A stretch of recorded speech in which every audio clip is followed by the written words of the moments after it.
Hey guys, tonight we walk straight into the back alleys of Victorian London, where butcher shops glow under grimy gas lamps and the scent of fresh meat mixes with soot and secrets. You're out late, just looking for something to take home for supper. But as you step inside this cramped little shop, you can already feel it. Something's off. The meat is too red, too slick, and the butcher, well, he won't look you in the eye. You lean closer to a slab of beef hanging from an iron hook. It looks just a little too stringy. The cut is wrong. There's a whiff of something underneath the salt rub. Sweet, sour, wrong. You glance at the price tag and realise it's far too cheap, even for this side of town. The man behind the counter snorts. "Bit of a bargain, that one," he says, wiping his hands on a greasy apron. He doesn't tell you it came from a horse carcass found in a canal 2 nights ago. This was no rare exception. Across London, thousands of working-class families unknowingly bought meat from diseased animals, sometimes even already dead when butchered. In some districts, inspectors found entire stalls selling flesh that hadn't passed through a slaughterhouse at all. Sometimes it came from horses too old to pull carts, sometimes from stray dogs found in alleys. By the mid-1800s, this wasn't news, it was routine. There were no clear food safety standards yet, no laws to demand full inspection, no refrigeration, and precious little concern for what went on behind closed chopping blocks. The sheer demand for cheap meat in poor neighbourhoods made it profitable to dress up anything red as beef. And it wasn't just what kind of animal you were eating, but what state it was in. Remember that case where an entire side of pork, green with rot, was simply boiled and resalted before being sold again? That wasn't unusual. Some shops kept vinegar or even creosote on hand to mask the smell of putrefaction. You notice a cat dart under a counter. There's a strange stain near the back wall, brownish red but old. The floor is sticky in places. Behind you, someone coughs loudly and the door slams. The air thickens. You feel trapped. If you had access to the right papers, you might have read about the Commission on the Adulteration of Food, which in 1855 confirmed that many working-class districts were routinely fed offal and condemned cuts disguised as prime beef. You'd also know that some beef sausages had no beef at all, just breadcrumbs, dye and chopped fat scraps. And then there was the infamous meat scandal of Clerkenwell, where hundreds of pounds of tainted flesh, originally rejected by the Navy, were quietly sold to civilian butchers after being cleaned. Cleaned, of course, meaning brushed, scraped and salted until the smell was almost bearable. No one asked questions. Hunger was stronger than suspicion. You shift uncomfortably as the butcher wraps your parcel. The paper is damp, already pink.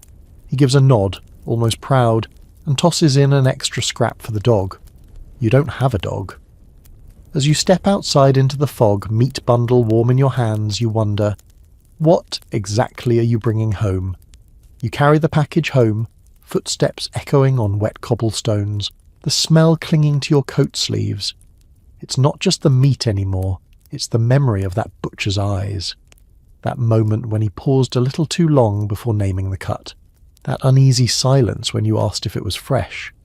Back in your narrow kitchen, the gas lamp flickers above a chipped sink. You unwrap the parcel. The meat is slick to the touch, with a faint bluish tint beneath the red. You prod it with a fork. The surface gives too easily. There's no muscle tension, no resistance, just slack, slimy softness. Still, your stomach grumbles. You're not alone in this. In fact, thousands of Victorian households cooked and ate meat just like this every week. It was called making do. And butcher shops weren't the only problem. Some of the most shocking meat scandals came from large government contractors. The infamous salt horse scandal, naval meat rations filled with bone shards, salted beyond reason to mask decomposition, led to widespread illness among sailors. But instead of discarding the leftover supplies, clever suppliers dumped them back into civilian markets. Entire casks of what the Navy refused to eat ended up stewing in working-class kitchens. Sometimes the deception was disturbingly ingenious. To freshen green or bluish cuts of beef, butchers would wash the meat in chloride of lime, a bleaching agent also used in textile factories. Then they'd re-dye it using blood or iron oxide to give it a natural colour. One method even involved rubbing meat with powdered charcoal to hide surface mould, and if any part of the meat was clearly too far gone, slice it off, grind the rest, call it sausage. Sausages, in fact, were where most of the real horror hid. They were the Victorian equivalent of don't ask, don't tell. Bits of lung, udders, connective tissue and gristle, whatever couldn't be sold outright, were packed together, seasoned heavily, dyed bright red, and pushed into casings. A sausage might contain 20 different animals and none of them suitable for consumption. The seasoning? Usually salt, cayenne and pepper. The pepper helped mask the smell. You drop the meat into a pot of boiling water. Fat rises in shimmering swirls. A scum forms quickly at the top, dark and foamy. You scrape it off, scrape again. But the smell lingers. Outside, a bell rings, someone selling pies from a handcart. You wonder if theirs smell better than yours. There were men called flesh dressers, whose entire job was to take rotten meat and make it passable. They used vinegar baths, brisket presses, ash, dye, and animal glue to reshape, recolour, and reshape again. A whole backstreet economy built around reanimating the inedible. One inspector in a parliamentary report described seeing ox heads, black with age and stench, reworked into fine stew cuts by morning. In another case, a warehouse was found stockpiling meat rejected from France as not fit for dogs. It was shipped back to England and sold in London markets the following week. You plate your supper. Steam rises, thick and salty. You try not to think about the butcher's grin or the oddly curled edge of fat still twitching from heat. A small bone crunches under your tooth. You swallow, quickly.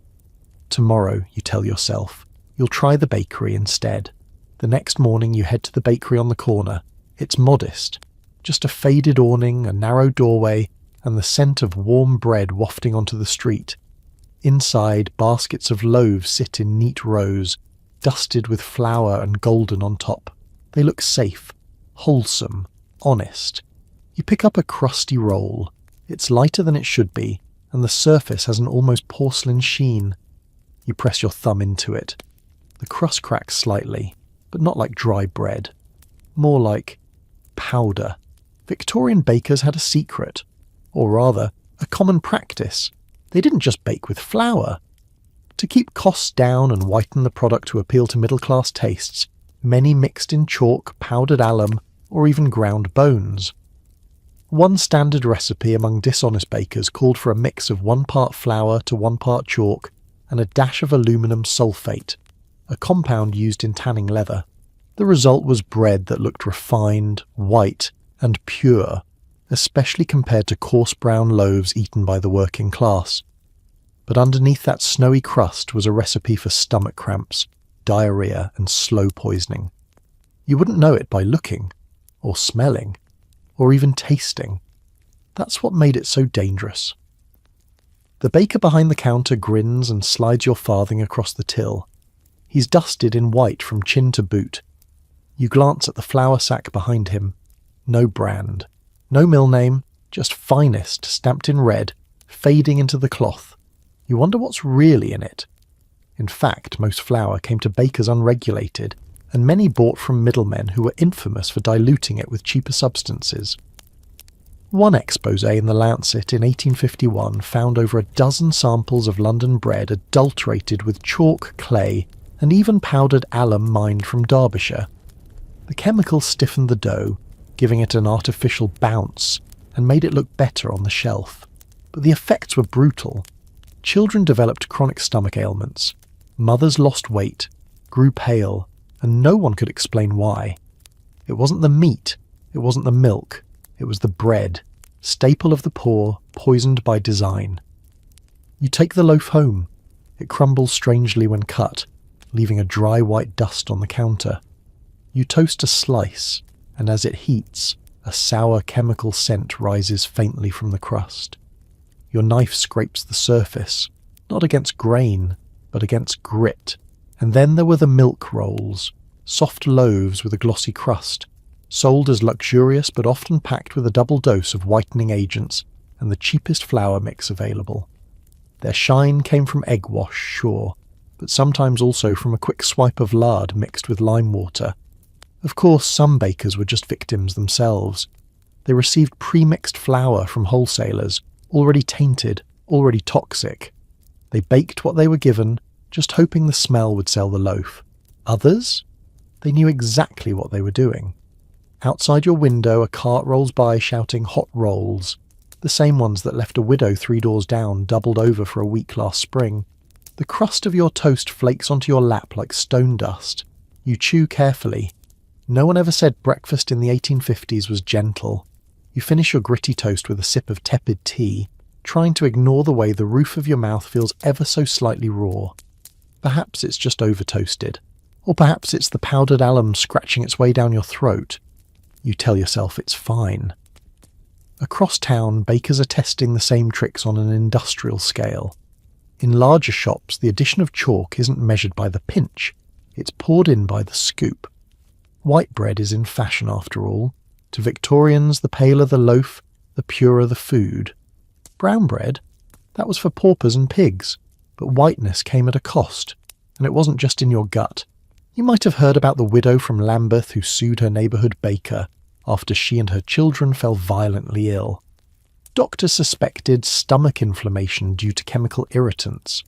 Of course, nothing came of it. The baker simply shrugged, blamed the flour supplier, and carried on dusting his counter in poison. If you had X-ray vision and a touch of forensic training, you'd see what those adulterants did inside the body. Chalk and alum caused the lining of the stomach to harden. Chronic use could lead to internal lesions, even slow organ damage. And because symptoms developed gradually, nausea, fatigue, dull aches, few ever connected the dots. It wasn't food poisoning, it was food erosion. You walk by a school on your way out. Children are chewing on pieces of soft bread handed out by a street vendor. It's the same snow-white stuff, fluffy, dry, and suspiciously light. A young boy picks off a piece of crust and flicks it at a friend. It snaps like plaster. The Lancet once reported that some loaves contained so much powdered stone that they could scratch window glass. The article caused a brief uproar until public attention drifted elsewhere. After all, most reformers were focused on poor sanitation, cholera, and open sewers. Bread was too mundane, too ordinary to warrant scandal. But it wasn't just chalk and alum. Some bakers, especially in rural districts, were caught using pipe clay, plaster of Paris, and even ground rice husks and sawdust to pad their flour. Each one cheaper than wheat. Each one just subtle enough to escape notice once the dough was baked, browned, and cooled. You stop into a second bakery hoping for better luck. This one's newer, cleaner. The shop girl hands you a roll still warm from the oven. You take a bite. For a moment it tastes just like bread should. Simple, soft, warm. But then, a bitter aftertaste. Metallic. Drying. It's the alum again. Back home, you take your loaf to the hearth and break it open. Inside, the crumb is oddly bright. Almost like eggshell. You crumble a piece onto the table. It powders instantly. Your stomach turns, but not from illness. From frustration. You've bought poison wrapped in comfort again. And the worst part, it will happen tomorrow too. Because unless you grow your own wheat, mill your own flour, bake your own bread, and risk starvation in the process, you simply have no choice. In Victorian England, even the simplest thing on your plate could become a weapon, and you'd thank it for filling you. You're still rubbing the back of your throat from that dusty roll when you reach for your teacup. It's already steeped. A pale, golden liquid swirling gently in a chipped porcelain cup. The steam is light, floral, and comforting. You breathe it in. Finally, something that doesn't taste like despair. Or so you think. You take a sip. Smooth, slightly bitter. But then, a strange tingling along your tongue. You pause. Perhaps it's the blend. Or perhaps it's the thing that gave it that delicate green hue. Sheely's green, a pigment made with copper arsenite, that's right, arsenic, in your tea. In the mid-19th century, Many commercial teas were not what they claimed. Black tea was sometimes dyed darker using iron filings or logwood extract. Green tea, however, posed a more insidious risk. To achieve that fresh, vibrant colour buyers loved, some merchants mixed in powdered leaves coated with toxic copper-based dyes, many of them containing arsenic. A lively green cup often meant a slow death, and since tea was sold loose, unpackaged, and unbranded, no one knew what they were actually drinking. Tea was imported in bulk, repacked by wholesalers, blended by local vendors, and mixed again by corner shops. Each link in the chain could introduce its own deceit. You remember reading that in 1855, an investigator examined 20 samples of green tea sold across London. Nearly half contained mineral pigments. Some had Prussian blue, others chromate of lead, and several tested positive for, you guessed it, arsenic compounds. You stir the cup slowly. The spoon leaves faint green streaks on the porcelain. You try not to think about it, and it wasn't only the tea leaves. The paper wrappers themselves, especially decorative ones imported from China, were sometimes printed with arsenic-based inks. As the leaves sat in these wrappings, they absorbed the pigment. The more elegant the packaging, the more dangerous your drink. There's an old woman who sells tea blends down on Whitechapel Road. She has little tins with handwritten labels: spring jasmine, emerald mist, gunpowder. All green, all vivid, all beautiful. You tried one once, before your stomach cramped for hours. You never went back. In wealthier houses, servants prepared tea using ornate silver strainers and delicate china. But the poison didn't discriminate. In fact, the finest teas were often the most adulterated thanks to their colour and cost. One physician noted that upper-class ladies complaining of nervous exhaustion often shared a fondness for a certain bright green Darjeeling. You sip again. This time, it burns slightly going down. And then there were the imitations. Fake tea leaves made from sloe leaves, ash leaves, even thorns soaked in green dye and rolled to look like oolong. Vendors would dry them, toast them, and sell them alongside real tea at full price. The difference? You wouldn't notice, until your liver did. You tip the cup toward the light. At the bottom, a faint green ring clings to the ceramic like algae in a pond. You put the cup down. The arsenic didn't always kill. That's the sinister part. Sometimes it just made you weaker, paler, more tired. It worked slowly, wearing you thin from the inside out. And yet, in the middle of all that danger, Victorians still called it their daily comfort. The teacup sits untouched now, cooling beside a half-eaten roll. You push both away and stare out the window, trying not to think about what you've just swallowed. Down the street someone rings a bell. A tea seller maybe. Or a widow peddling dried herbs from a cloth bag. In some ways you can't blame them. Tea was everything. It wasn't just a drink. It was ritual, survival, comfort. For the working poor, a cup of tea filled in for a skipped meal, soothed a child, or braced the body for another 12-hour shift. It was cheaper than meat, safer than ale. At least that was the assumption. But the poison crept in silently, not in a murder mystery sort of way, with villains cackling and teacups shattering, but through the dull machinery of trade and profit.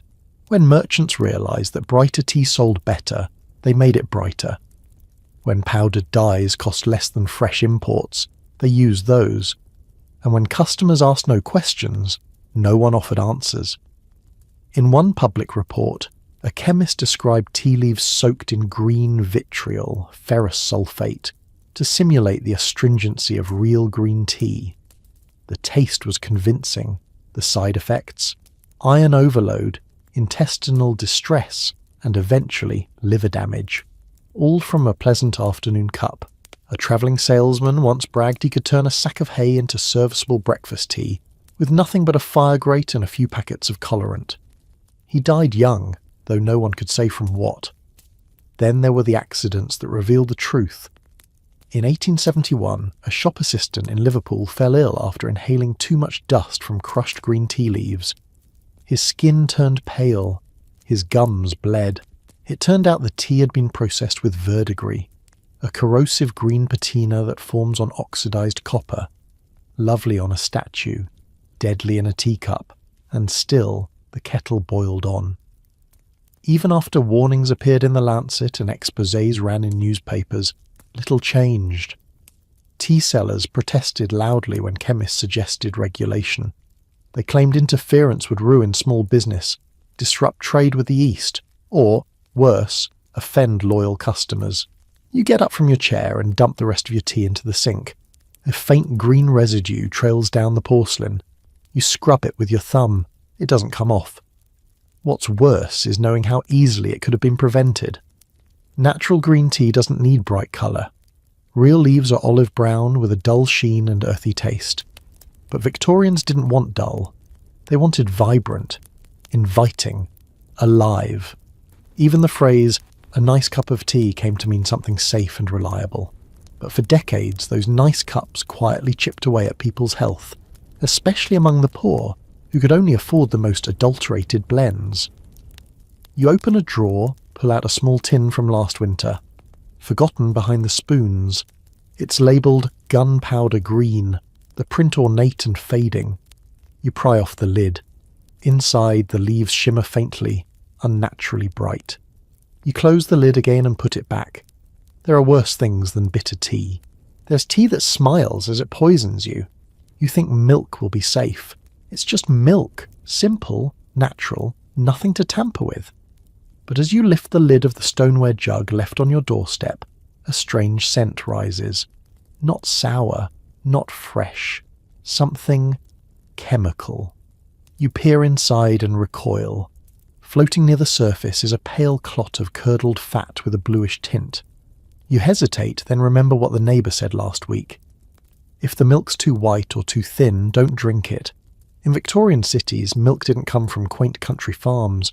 It came from swill dairies, urban cowsheds tucked behind breweries, where half-starved animals were fed warm, fermented mash left over from beer production. Swill was cheap and plentiful, but cows that ate it grew sickly, lame, and pus-filled. Their milk? Thin, discoloured, and often flecked with blood or mucus. One reformer described it as a liquid misery, disguised in a pail. You stare at the jug again. No label, of course. Milkmen in the city delivered early, unlabelled, often from multiple sources. No one knew which pail came from which cow, or what that cow had eaten, walked through, or died of. To make the swill milk appear richer, dealers added whitening agents, usually chalk, flour, or plaster of Paris. Sometimes starch, sometimes sugar, and if it smelled foul, they'd mix in ammonia or a splash of formalin to sweeten the scent. In some cases, brassic acid was used to halt spoilage, buying another day or two before the milk curdled into sludge. You pour a little into your cup. It runs like water. It doesn't coat the sides, doesn't leave a trail. This isn't milk, it's suggestion, a ghost of nourishment filled with lies. A child's voice calls down the hall. You're reminded how many infants in the slums were fed this same milk, mixed with water, spooned out drop by drop. Many never made it to toddlerhood. Infant mortality rates in poor districts soared, and while cholera and poor housing bore much of the blame, tainted milk played its silent role. You think of the old campaigners who tried to stop it. One doctor in New York, not far from London's own swill dairies, testified that he had seen milk from diseased cows sold by the barrel. When asked what colour it was, he replied flatly, "Sometimes blue." You sniff again. That faint chemical edge, it's still there. You remember reading about a case where a dairyman used burnt alum to restore milk that had spoiled. It worked in the sense that it masked the sourness. It also worked in the sense that the child who drank it went blind. Back in London, public interest peaked briefly in 1858 after a string of milk-related deaths in Clerkenwell. Newspaper articles showed diagrams of cowsheds ankle-deep in manure, cows covered in sores, udders raw. The public was outraged for about a week. Then everyone went back to pouring milk into their tea, into baby bottles, into breakfast porridge. What choice did they have? You tip your cup again. watching the thin liquid swirl. At the bottom, a strange grainy residue settles. You dump it out silently. You wonder how many mornings like this will pass before your stomach refuses to trust you again. Later that day, you walk past the dairy cart parked near the market square. The milkman calls out cheerfully, clanging his bell. Tin pails glint in the sun, and children rush to him with coins in their hands and jugs in their arms. You pause, watching as he dips a ladle into a battered canister and pours out a pale, watery stream. He notices you and offers a smile. "Fresh from the cow this morning," he says. You don't ask which cow. In Victorian cities, the demand for milk far outpaced what healthy animals could provide. Enter the milk stretchers. Vendors who watered down milk not once, not twice, but 3 or 4 times. By the time it reached your table, it could be less than a quarter cow's milk, if any at all. And then there was the grime. The buckets weren't sterilised, just rinsed with cold water and reused. Flies swarmed them in the summer. Rats investigated them at night. If the milk turned, you wouldn't know until it was already in your belly. But what made the whole thing worse, what turned this from sad to surreal, was how normal it became. Adulterated milk wasn't a crime, it was commerce. One parliamentary debate in 1860 revealed that milk dealers openly acknowledged watering their product.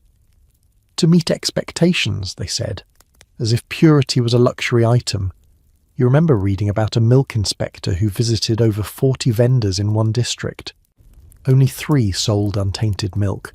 The others, full of starch, chalk, salt, and sometimes animal fat, mixed in to thicken the texture and make it foam when poured, the way real milk should. Even worse were the decorative tricks. Some dishonest vendors added yellowish resin to mimic the creamy look of Jersey cow milk. A few even added powdered calf brain, cheap, gelatinous, and with just the right viscosity. If that made your stomach churn, congratulations. You're still capable of reacting. Back at your own table, you remember how your neighbour's baby died last spring. The family was told it was failure to thrive. But you overheard the midwife muttering about the milk bottle. She'd squeezed it and sniffed it and nearly dropped it from the stench. It had come from a local seller who stored his jugs beside coal fires to keep them from freezing, sometimes for days. Eventually the government responded. The Sale of Food and Drugs Act of 1875 gave authorities more power to test for adulterants. It was a start. But enforcement was patchy, and the penalties laughable. Fines were small, inspections were rare, and milkmen were easy to bribe. You sit at your kitchen table staring at a clean white cup. Empty, for now. The silence feels safer than the taste of anything. Down the hall, a baby starts to cry in the neighbour's room. A lullaby follows, then the sound of boiling water and clinking metal. You wonder if they'll be careful with the milk. You wonder if it matters, and you wonder how many more mornings the city can survive on a lie poured cold. You decide to try baking your own bread. Enough of the chalky rolls, the powdered crusts, the ghostly slices that crumble into white dust. You buy a small sack of flour from a travelling merchant. A stout man with soot on his collar, and a smile that's just a little too quick. The bag is coarse and unmarked. He assures you it's pure, and for once, you want to believe him. Back home, you tear it open and scoop some out. It feels strange between your fingers, soft, but not quite smooth. You press a pinch onto your tongue. It tastes faintly bitter, with a metallic edge. You spit it into the sink and watch as it clumps, then slithers down the drain like wet clay. In Victorian England, flour was no longer just flour. What you bought depended more on who was selling it than what you paid. Real wheat flour was expensive, but the fake stuff? Cheap, white, and endlessly versatile. Some millers stretched their stock with ground rice. Others added alum again to whiten and improve the rise. But the worst among them added pulverised bones, soapstone, even plaster of Paris to bulk out the mix and increase profits. These substances weren't just inert fillers. Plaster hardened in the gut. Alum stripped the stomach lining. Bones left behind jagged residue. And yet this was the norm. Bakers rarely knew what had gone into the flour they kneaded each dawn. Nor did they ask. You knead your dough in silence. It smells fine, but you've learned not to trust smell. You recall reading about a case in Manchester where a child died after eating a biscuit made with flour laced with whitening powder. The baker had no idea. He'd purchased the flour in bulk from a wholesaler in Leeds. No one was ever charged. The first Victorian chemist to investigate flour fraud found horrifying results. Out of 34 samples tested across London, only 7 were free from adulterants. The rest contained combinations of white lead, alum, chalk, and pipe clay. White lead! Used in paint, banned in medicine, yet dusted into something meant to nourish. You glance at the dough rising near the stove. The surface bubbles faintly, not with yeast, but with something else. You think about how the Victorians never truly separated food from chemistry. If something looked appealing, it sold. If it sold, it stayed. Flour fraud flourished for a simple reason. No one could tell the difference. Real flour and adulterated flour looked nearly identical, especially once baked. Even texture could be faked with enough elbow grease and a clever oven. For families scraping by on tuppence a day, asking questions was a luxury they couldn't afford. As you preheat the oven, you remember an 1862 case where a master baker kept 2 separate flour bins. One for ladies' orders, genuine, untouched flour. The other for the poor, made up of whatever he could blend to mimic the real thing. He claimed it wasn't cruel, just practical. "They don't notice," he said in court. "They're used to it." You open the oven. Heat rushes out. The smell is warm, yeasty, promising. But as your loaf rises, you can't help but wonder what else is rising inside. The loaf cools on your windowsill, its crust crisp and golden, its shape near perfect. You tap the bottom, hollow, just like it should be. For a moment you feel proud. You've outwitted the bakers, sidestepped the corner shops and made your own honest bread. Then you cut it. The knife scrapes slightly, just enough to make you pause. Inside, the crumb is soft but speckled, tiny greyish flecks here and there. You touch one and it crumbles between your fingers like sand, not flour, not grain. You think back to what the travelling merchant might have really sold you. The sack was unlabelled, no mill mark, no date, and he had soot on his shirt. Was he a miller, a coal handler, or something else entirely? In some parts of London it was common for sweepings from mill floors, dust, chaff, bugs, rat droppings, to be ground into the low-grade flour sold to the poorest districts. In worse cases, old spoiled flour was dried over fires, ground again and resold. This revived flour could fool most bakers, but it couldn't fool the stomach. You take a bite of your bread. It tastes fine, but your tongue can't unremember what your eyes have seen. It's not paranoia, it's caution. Flour adulteration didn't stop with filler. Some unscrupulous sellers added slow-acting agents to prevent spoilage. In the 1850s, there were reports of flour mixed with copper sulfate, a compound that deterred weevils but could also corrode the lining of your intestines. And then there were the bleaching powders, calcium chloride, powdered lime, that gave aged flour the bright white of freshly milled wheat. You chew slower now, and even if the flour was clean, other tools betrayed you. Some rolling pins made of soft leaded wood released flakes into the dough, bread tins coated with tin foil, often hiding traces of arsenic-based solder, bled toxins into every batch. Kitchens were poison factories, hidden behind the gentle scent of baking. You think again about how bread became the battlefield for class. White loaves were status symbols. A lady's breakfast table was never complete without them. Poorer homes, brown loaves, rough grain, or seconds flour, often made from sifted leftovers. Ironically, it was the darker bread, the coarser, unfashionable kind that posed less danger. It didn't invite tampering, it was too honest to fake. But public taste ruled, and the demand for whiteness persisted, even when that whiteness was deadly. A loud crack interrupts your thoughts. The loaf has split across the top, a long, jagged line. You stare at it, wondering, is that just heat, or something inside breaking apart? You wrap it in a cloth and place it aside. You'll eat it, because food is food. But you've learned now that in this city, even the most innocent staple can carry risk. That golden crust may hide chalk, dust, poison, or worse, indifference. As the street darkens and dinner fires glow behind tenement windows, you imagine hundreds of others just like you, peeling back crusts, shaking crumbs into hands, listening for the crunch of something that shouldn't be there. And you realise that in Victorian England, the act of eating wasn't just survival, it was blind trust, a gamble, a daily coin toss between nourishment and harm. Tonight, you lost nothing, but tomorrow, that's another loaf entirely. You walk past the grocer's shop on your way to fetch candles. Outside, stacked in neat pyramids, are tin canisters glinting in the early evening light. Labels painted by hand: beef, ham, tongue, game pie, promising convenience, preservation, and just a touch of elegance. It feels modern somehow, clean, safe, but you've heard the whispers. You've seen the stories in the penny papers, meat in tins, but what beast.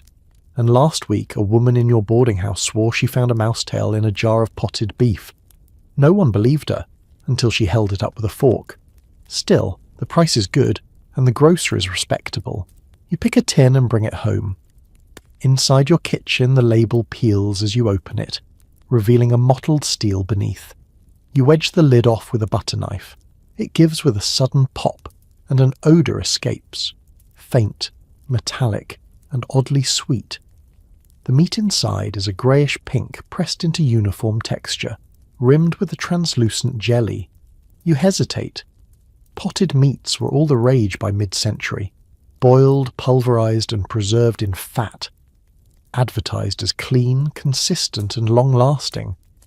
But beneath the tin's tidy exterior was often a stew of scrap meat, cartilage, skin and sinew. Whatever the butcher couldn't sell fresh might find its way into a pot, ground beyond recognition, then sealed and shipped. A parliamentary investigation in 1863 found that nearly 1/3 of potted meats tested in urban grocers were made from animals already dead upon arrival, some diseased, some simply rotting. And without refrigeration, the only barrier between the consumer and contamination was the lid. You scoop out a portion with a spoon.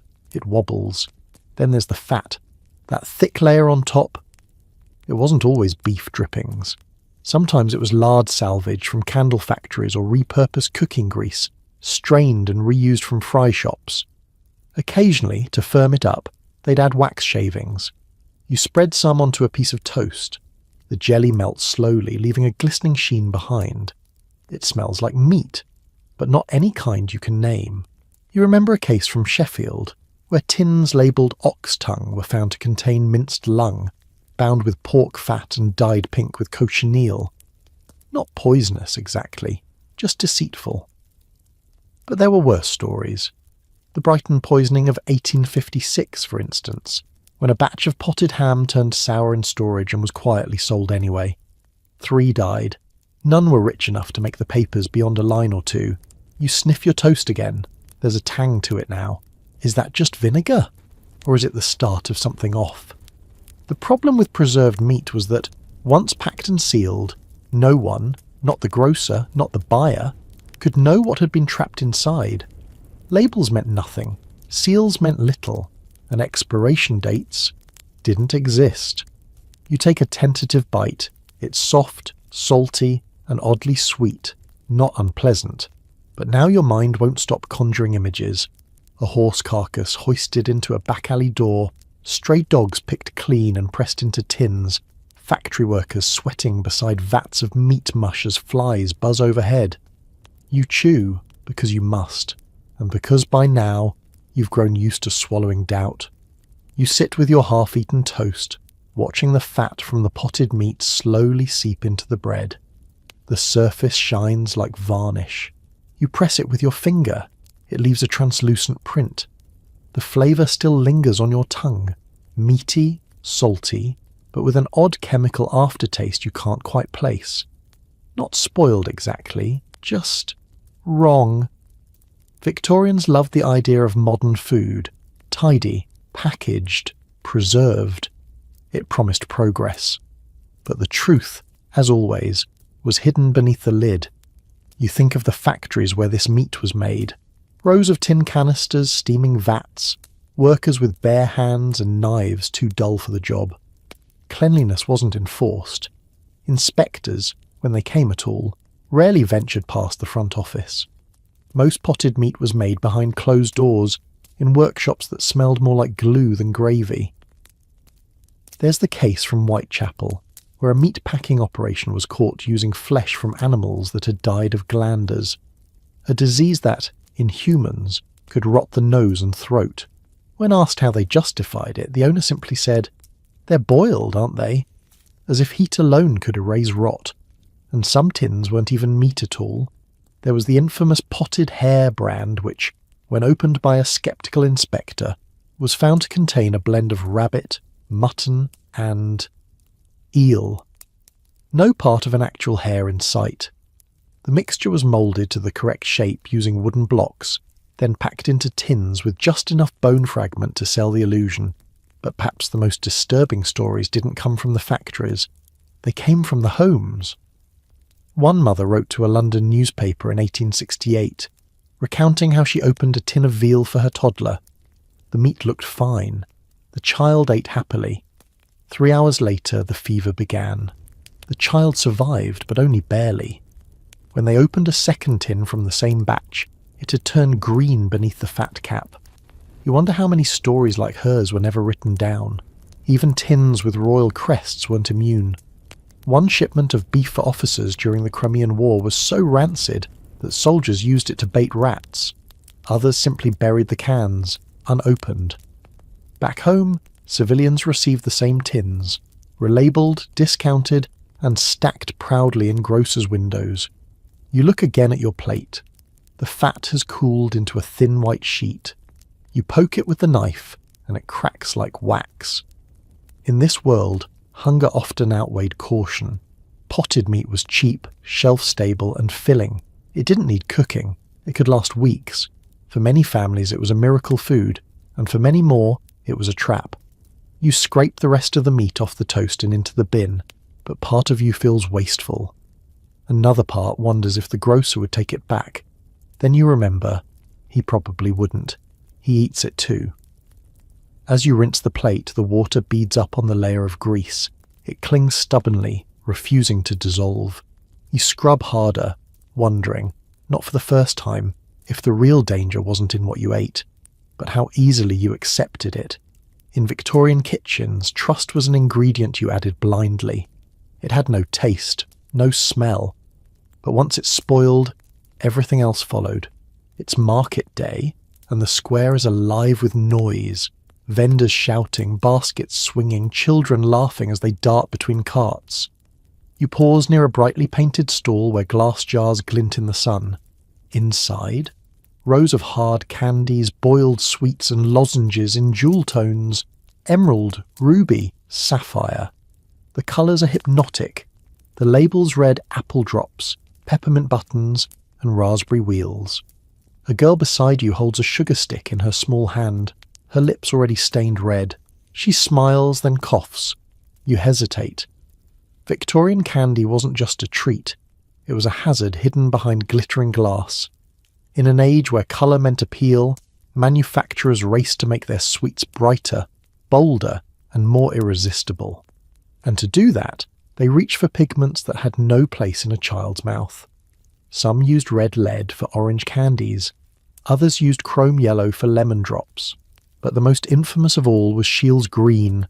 Yes, again, that arsenic-laced pigment used to make apple drops and green lozenges look freshly plucked from nature. You remember reading about the Bradford sweets poisoning of 1858. It started just like this. A vendor bought peppermint candies from a local confectioner who had mistakenly mixed the colouring powder with arsenic instead of harmless chalk. Over 200 people were poisoned. 21 of them died, children mostly, and it didn't stop there. Investigations after the Bradford disaster revealed dozens of sweet shops using colorants containing mercury, copper, and lead. Most had no idea what they were handling.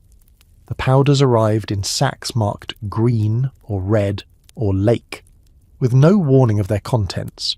Shopkeepers were told the colours were harmless vegetable dyes. They were not. You peer into a jar of bright green bonbons. They shine too much, like pebbles dipped in glass. You ask the vendor what gives them their colour. He shrugs. Comes that way from the maker. You ask if he'd let his own child eat them. He grins.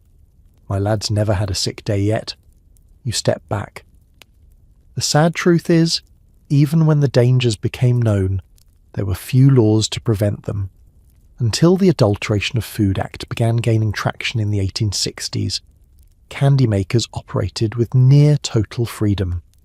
And with profit margins so slim, cutting corners was the only way to stay afloat. Boiled sweets were made in hot, crowded kitchens, often in the backs of shops or alleyway stalls. Sugar boiled in iron pots, hands unwashed, utensils dipped into buckets of unmarked dye. No gloves, no testing, no oversight. You think of the children who crowded sweet shops after school, pennies in hand, eager for a taste of something special. And you think of their parents, grateful for 5 minutes of peace. But the real cost was invisible until the vomiting began, or the headaches, or the twitching in the limbs, symptoms that looked like illness but were in fact slow, heavy metal poisoning. You glance back at the girl with the stained lips. She's licking her fingers, grinning, still chewing. Her mother isn't watching. She's busy bargaining over apples. You feel a chill despite the sun, because here in the candy shop, beauty really can kill, and it's sold by the ounce. You step away from the stall, but the image of the candy jars lingers in your mind. Rows of gleaming glass, bright and deadly. The illusion of joy in every colour. That's the thing about Victorian sweets. They weren't made for nourishment, just distraction. A cheap thrill for children. A small indulgence for the poor. But underneath the sparkle, they carried a darkness deeper than sugar could hide. Back home, you pull open a drawer and find a forgotten paper twist of hard sweets you bought weeks ago. You untwist the paper. Inside, the candies glisten like polished stones. Too shiny, too perfect. You hesitate, remembering the old reports. Yellow sweets laced with lead chromate. Red candies made from vermilion, a mercury sulfide. And even blue ones tinted with indigo mixed with copper salts. A single drop of that, taken daily, could erode the nervous system. And in children, who weighed less and craved more, it could be fatal. You pick one up. It's a cherry lozenge, a deep, glossy red, and it smells faintly metallic. After the Bradford poisoning, reformers pleaded for better labelling, inspections, anything. But legislation moved slowly, and enforcement slower still. In one case, a manufacturer who sold arsenic-laced candy faced a small fine and no jail time, because as the judge said, there was no ill intent. No ill intent, just mass poisoning. And then there were the street vendors, men and women hawking homemade sweets cooked in tiny copper pots over coal fires. Their recipes handed down, their ingredients uncertain. Some used what they could get, discarded sugar, floor sweepings, powdered colour bought cheap from chemist shops. They didn't know it was poison, and if they did, they looked away. You put the lozenge back in the paper and toss it into the bin. Even the paper could be dangerous. Wrappers were sometimes printed with cheap green ink. Again, our old friend arsenic. Moisture from the sweet could leach the pigment into the candy itself. The more decorative the paper, the more deadly the surprise inside. A school report from 1861 told of an entire classroom falling ill after sharing sweets brought in by a generous boy. No one suspected the candy until the teacher found the half-empty bag and saw the greenish dust coating the bottom. Still, children flocked to sweet shops. The sugar gave them energy. The colours gave them magic. And the risks? Those came later. Headaches, blurred vision, stomach cramps, strange behaviours written off as childish fussiness. You pass another vendor that evening. He's selling sugar mice from a wooden tray. They're dipped in glossy white glaze with tiny red eyes and string tails. The children gather close. You hear him promise, "No poison in these, I swear." He laughs. So do the mothers. No one asks what makes the eyes so red. No one asks where the glaze came from. There's too much hunger, too much hope, and too little regulation. You walk on. In a world that turns arsenic into sugar and sugar into sickness, it's not the poison that's most frightening. It's how sweet it tastes going down. It's been a long week, and you decide to treat yourself. Not to sweets, not to bread, but to something hearty, something comforting. You wander into a pub near the canal, a low-ceilinged place with thick wooden beams and the smell of damp beer in the floorboards. Men huddle at small tables, mugs in hand, steam rising from their shoulders. You order a pint. The barkeep nods without a word and pulls the tap. The beer is warm, frothy, familiar. You raise the mug to your lips and take a sip. It tastes fine, until the burning starts. Bitter, sharp, drying, like metal scraping your tongue. You cough once, then again. No one notices. A man nearby is singing. Another slams his cup down and grins with red-stained teeth. Welcome to the world of Victorian beer, where purity was optional and blindness was just one pint away. In the 19th century, beer was the lifeblood of the working class. It was safer than water, cheaper than wine, and hearty enough to serve as a meal. But as demand grew and prices dropped, so did standards, and brewers, especially smaller ones, began cutting corners in ways you never asked about. To save on hops, they added Cocculus indicus, a bitter plant extract used to give beer that sharp tang. The problem? It's a neurotoxin. In small amounts, it causes dizziness. In larger doses, vomiting, seizures, even blindness. But it didn't stop there. Some brewers used sulfuric acid to speed fermentation. Others added salt, tobacco, or iron sulfate to deepen the colour and simulate strength. One particularly creative brewery was caught mixing powdered burnt sugar with alum and oak bark to give the illusion of age, and still the beer sold. You take another cautious sip. The bitterness is back. It grips the back of your tongue and dries your throat. You glance at the glass. Tiny flecks cling to the bottom. Sediment, maybe. Or something worse. In 1848, a London brewer's apprentice went blind after drinking from an improperly cleaned vat. Investigators found traces of lead acetate, likely left over from poorly soldered pipes. And in rural districts, beer was sometimes brewed in lead-lined barrels, leaching the metal into every drop. You remember hearing of a string of deaths in Exeter linked to adulterated beer. The coroner's report listed symptoms consistent with strychnine. Whether added on purpose or by accident, no one could say. The brewer vanished soon after, and yet no one stopped drinking. Beer was part of daily life. It was handed out at work sites, ladled into tin cups at dinner tables, served to children mixed with water and called small beer. You glance around the pub. No one looks concerned. A man at the next table raises his mug and downs it in one go, slamming it down triumphantly. His eyes are glassy, his lips stained. You ask the barkeep where the ale's from. He shrugs. Comes in by the barrel. Changes every week. You don't ask what's in the barrel, you already know. You set your mug down gently and watch the foam settle. Around you the noise of the pub rolls on. Boots scuffing stone, chairs scraping, someone laughing too loudly. The man next to you slurs a joke, lifts his glass again, and spills half of it on the table without blinking. You stare at your pint, suddenly aware of the tightness in your temples. Maybe it's the stuffy air, or maybe it's the beer beginning to bite. It wasn't just brewers who tinkered with pints in Victorian times. Publicans, the men who ran the taverns, had their own tricks.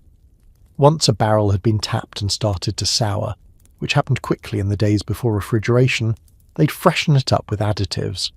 Some poured in lime to kill the smell, others stirred in cayenne pepper to revive the heat. A few used copperas, or green vitriol, to deepen the colour and hide spoilage. Sometimes they even added opium derivatives to keep regulars coming back for more, and still people drank. The poorer the district, the more dangerous the beer. Public house beer was known by many to be hit or miss. But for the working classes who laboured 12-hour days in grime and soot, a foul pint was better than none. It dulled pain, it blurred hunger, it helped you forget what waited at home, or what didn't. You push your drink aside and look at the men gathered around the back table. One is missing half his fingers, another has a cough so wet you feel it in your spine. They drink like they've earned it, and maybe they have. But what they're drinking isn't beer the way you imagine it. Real beer, pure beer, was expensive. Brewed with quality barley, proper hops and clean water, it had to be carefully handled and quickly consumed. That kind of beer stayed in upscale establishments. The pubs down here? They got the remnants, the second batches, the cloudy barrels with bent spigots and labels rubbed off in transit. In one 1865 expose, a reporter tracked barrels from a respectable brewery being resold to slum taverns after failing quality checks. Publicans bought them cheap, added colour and spice, and served them as fine porter. And the worst part, they didn't break the law. There was no comprehensive regulation of beer additives until well into the late Victorian era. By then, hundreds of thousands had already sipped the damage. You look down at your hand and notice a faint stain where the beer spilled on your sleeve. Brownish, reddish, sticky. You rub it and it smears slightly like syrup mixed with metal. The bartender offers you a second round. You shake your head. He nods, unsurprised. "Suit yourself," he mutters, already pulling another pint for the man behind you. You rise to leave, weaving through men hunched over tankards, their eyes heavy-lidded, their mouths stained dark. One of them grins at you with cracked teeth. He raises his glass in a toast. "To health?" he says.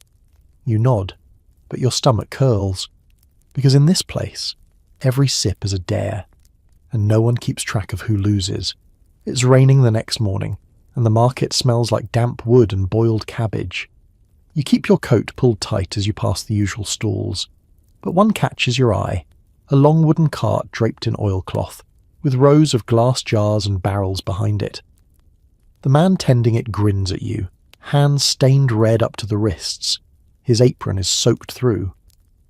"Pickles, fresh today," he shouts, tapping the side of a barrel with a ladle.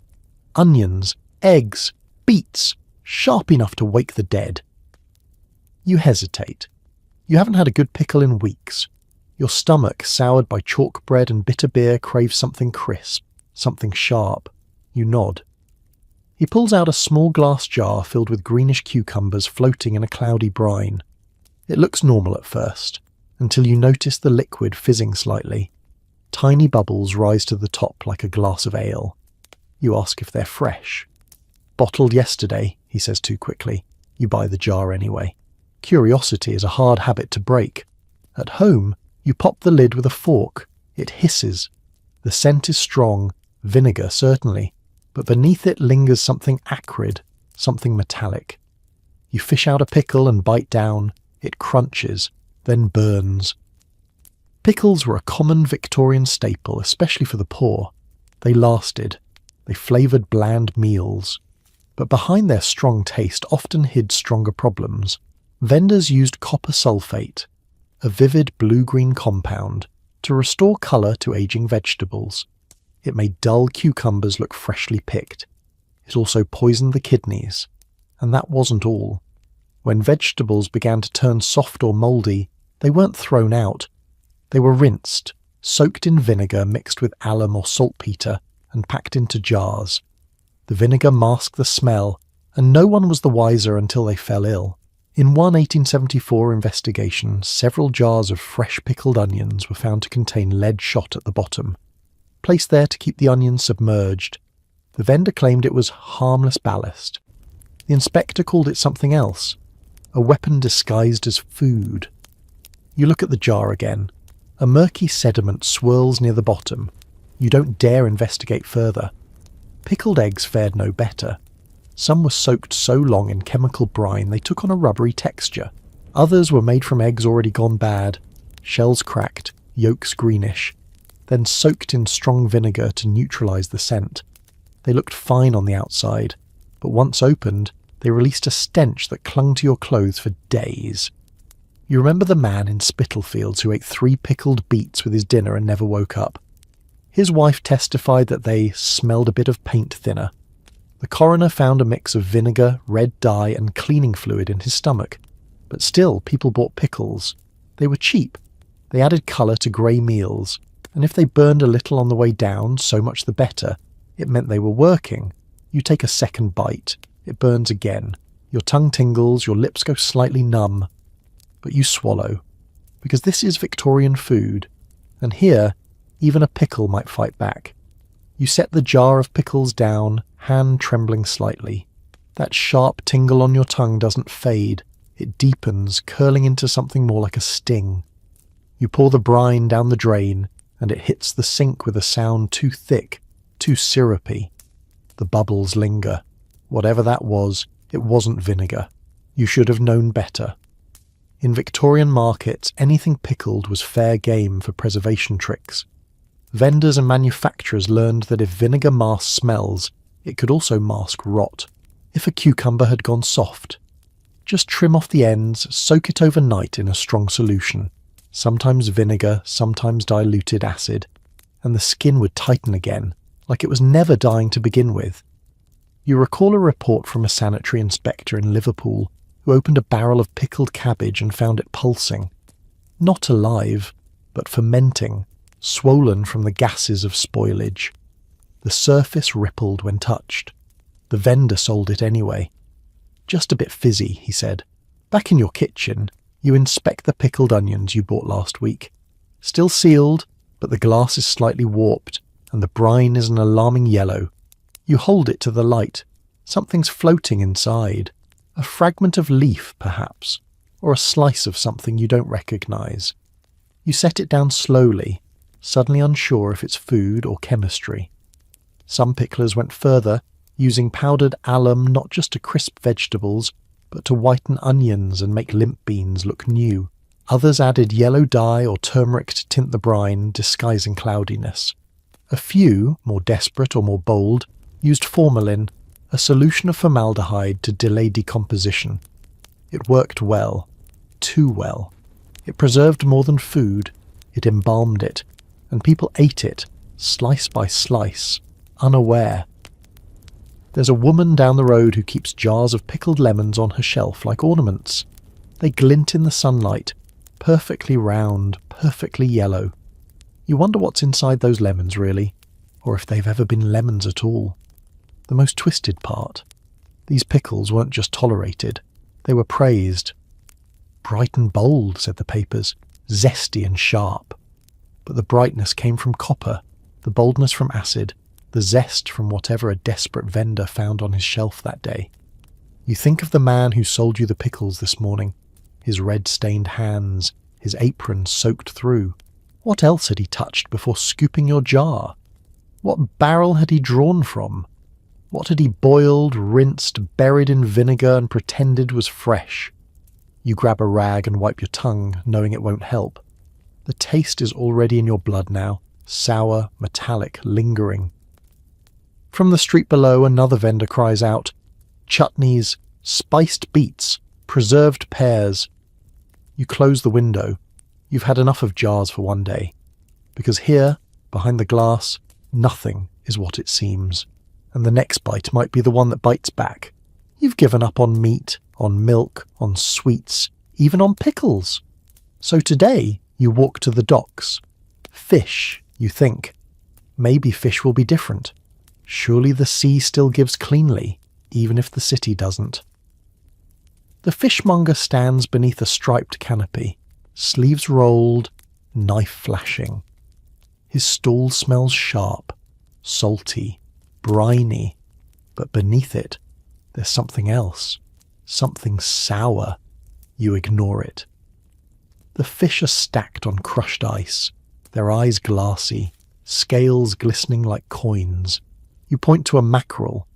He wraps it swiftly in paper and hands it over. You take it home, unwrap it. That's when you see it. The skin looks fine, but the flesh underneath is pale. Too pale. You press the fillet and it gives too easily, like pudding. The smell is worse now. Vinegar with a hint of bleach. This, you realise, isn't fresh. This is embalmed. By the mid-1800s, fishmongers faced an impossible challenge: how to sell seafood without refrigeration. The solution? Preservatives.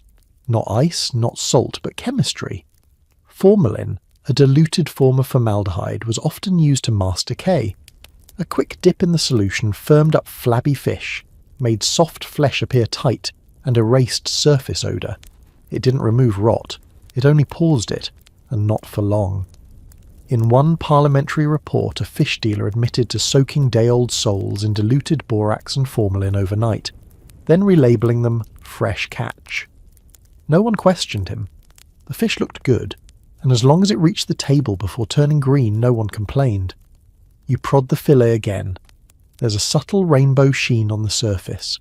Not the shimmer of healthy scales, but the oily glint of something unnatural. Sometimes vendors dusted fish with copper sulfate to restore colour to fading gills. Others used aniline dye to brighten dull scales. Still others packed spoiled fish in crushed ice laced with alum, hoping to shock it back into firmness. You think of the stall's ice now, how quickly it melted, how grey the runoff was as it trickled into the street. And the worst, it wasn't even the additives. It was what the fish were soaked in.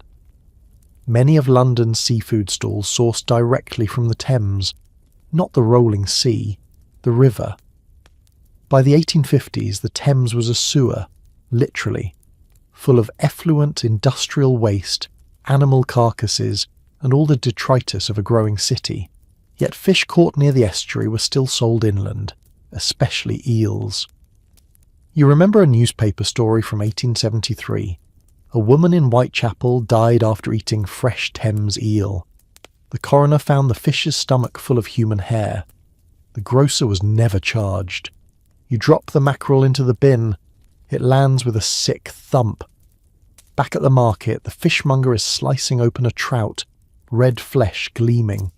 A customer beams.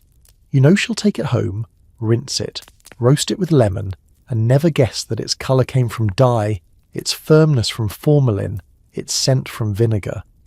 Because when it comes to Victorian fish, what you see is not what you eat. It's what you're allowed to believe.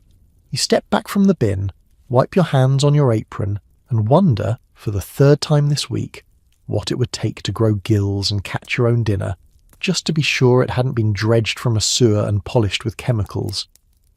You remember the old fishwife near Limehouse, the one who swore by a secret brining mix that could revive anything but a ghost.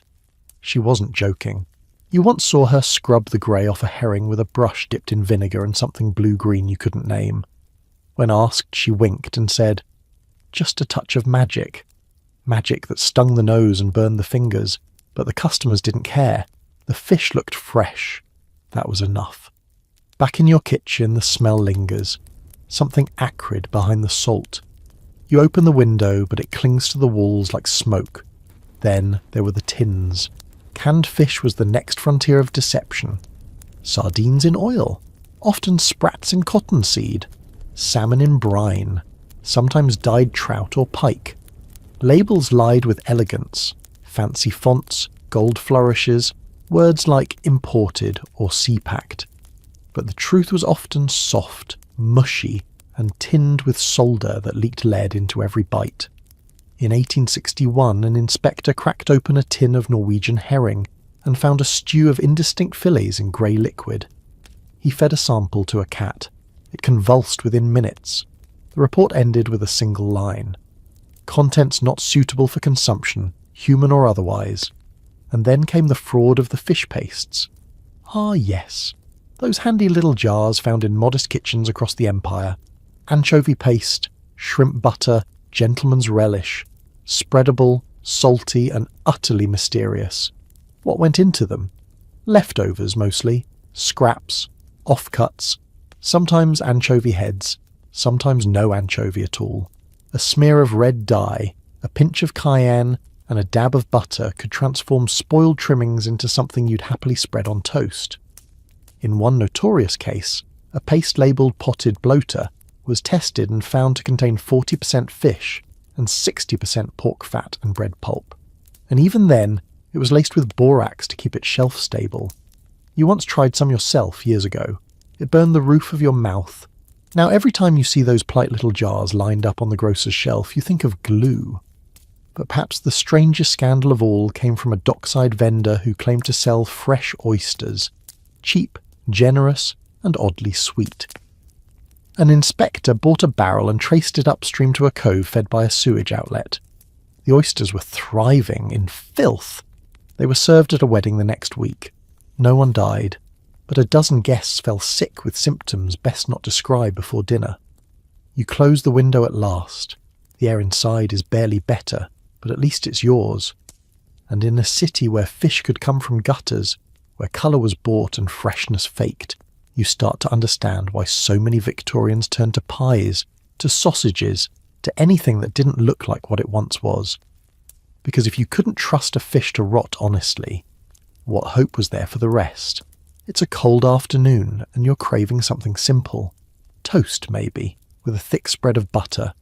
Real butter. That golden, creamy kind that makes everything feel softer. You visit the dairy stand near the churchyard, the one run by the older woman with arms like barrels and a stare sharp enough to slice cheese. She hands you a pat of pale yellow wrapped in waxed cloth. It's warm to the touch. Too warm. Back in your kitchen, you unwrap it. The smell hits you. Not the gentle richness of cream, but something metallic, almost greasy. You press your knife into it. The texture is wrong. It resists slightly, then yields all at once, like lard warmed too fast. This, you realise, is not butter. In Victorian cities, real butter was a luxury, expensive, perishable, easily spoiled, so dishonest merchants invented an alternative. Adulterated butter, or worse, counterfeit butter. A Frankenstein creation of mashed fats, mashed starches, and yellow dye.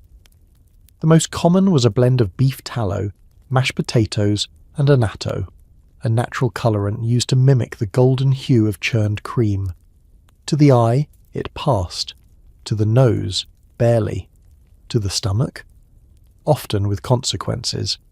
You spread a bit on toast. It melts quickly, too quickly, and leaves behind an oily pool on the plate. The first bite coats your mouth like wax. It tastes off. Salty, yes, but also stale, like candle ends and old flour.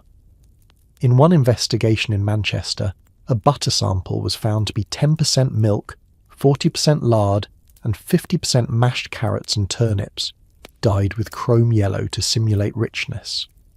In another, the spread contained trace elements of soap, used to emulsify the fat when reheating leftovers for resale. And then there was margarine. Not the margarine you know today, but its unholy ancestor.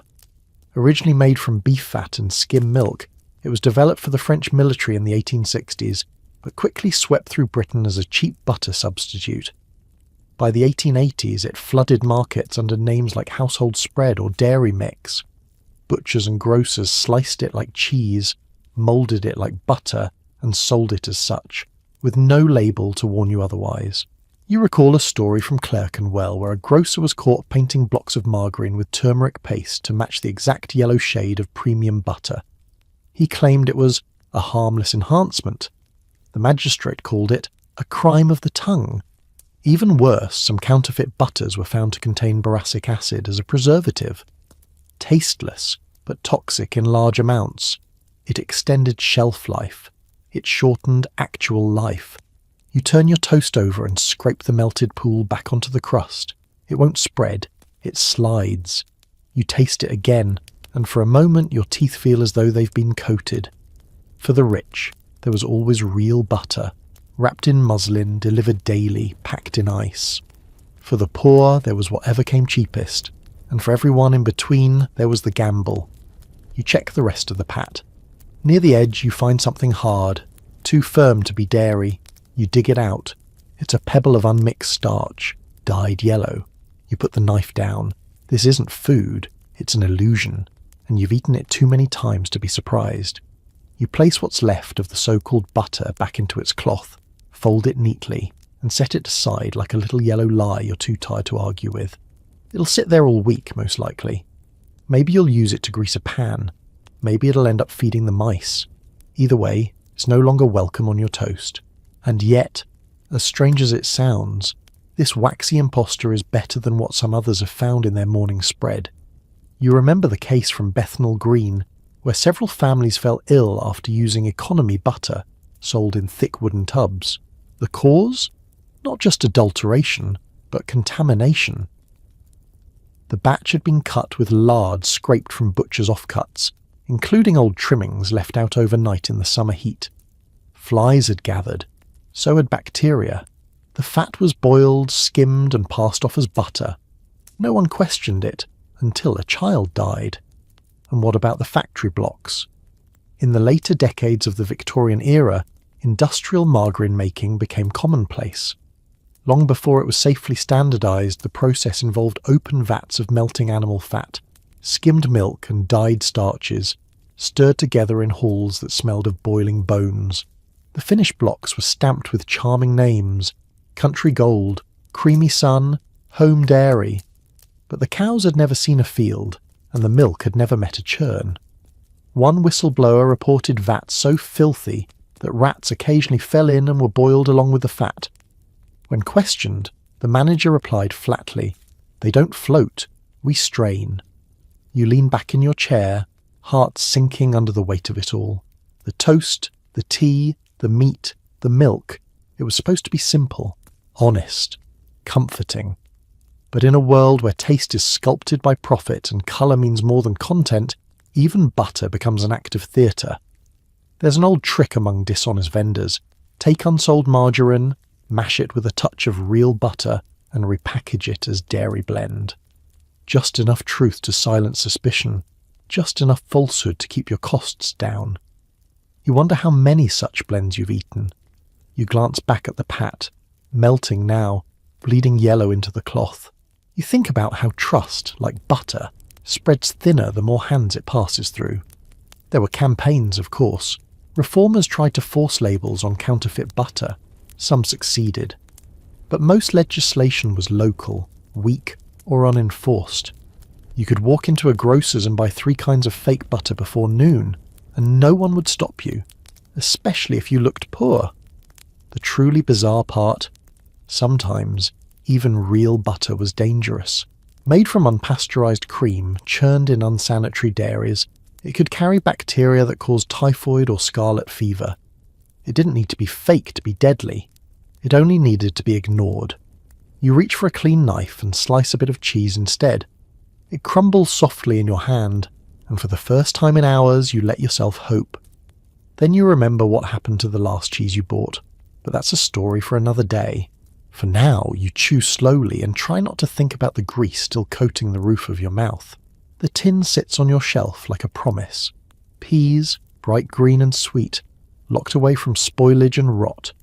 You pick it up, tap it lightly. It sounds solid, safe. The label reads, "Fresh garden peas, packed with care." It's cheerful enough to trust. You open it. The smell hits you before the lid's halfway off.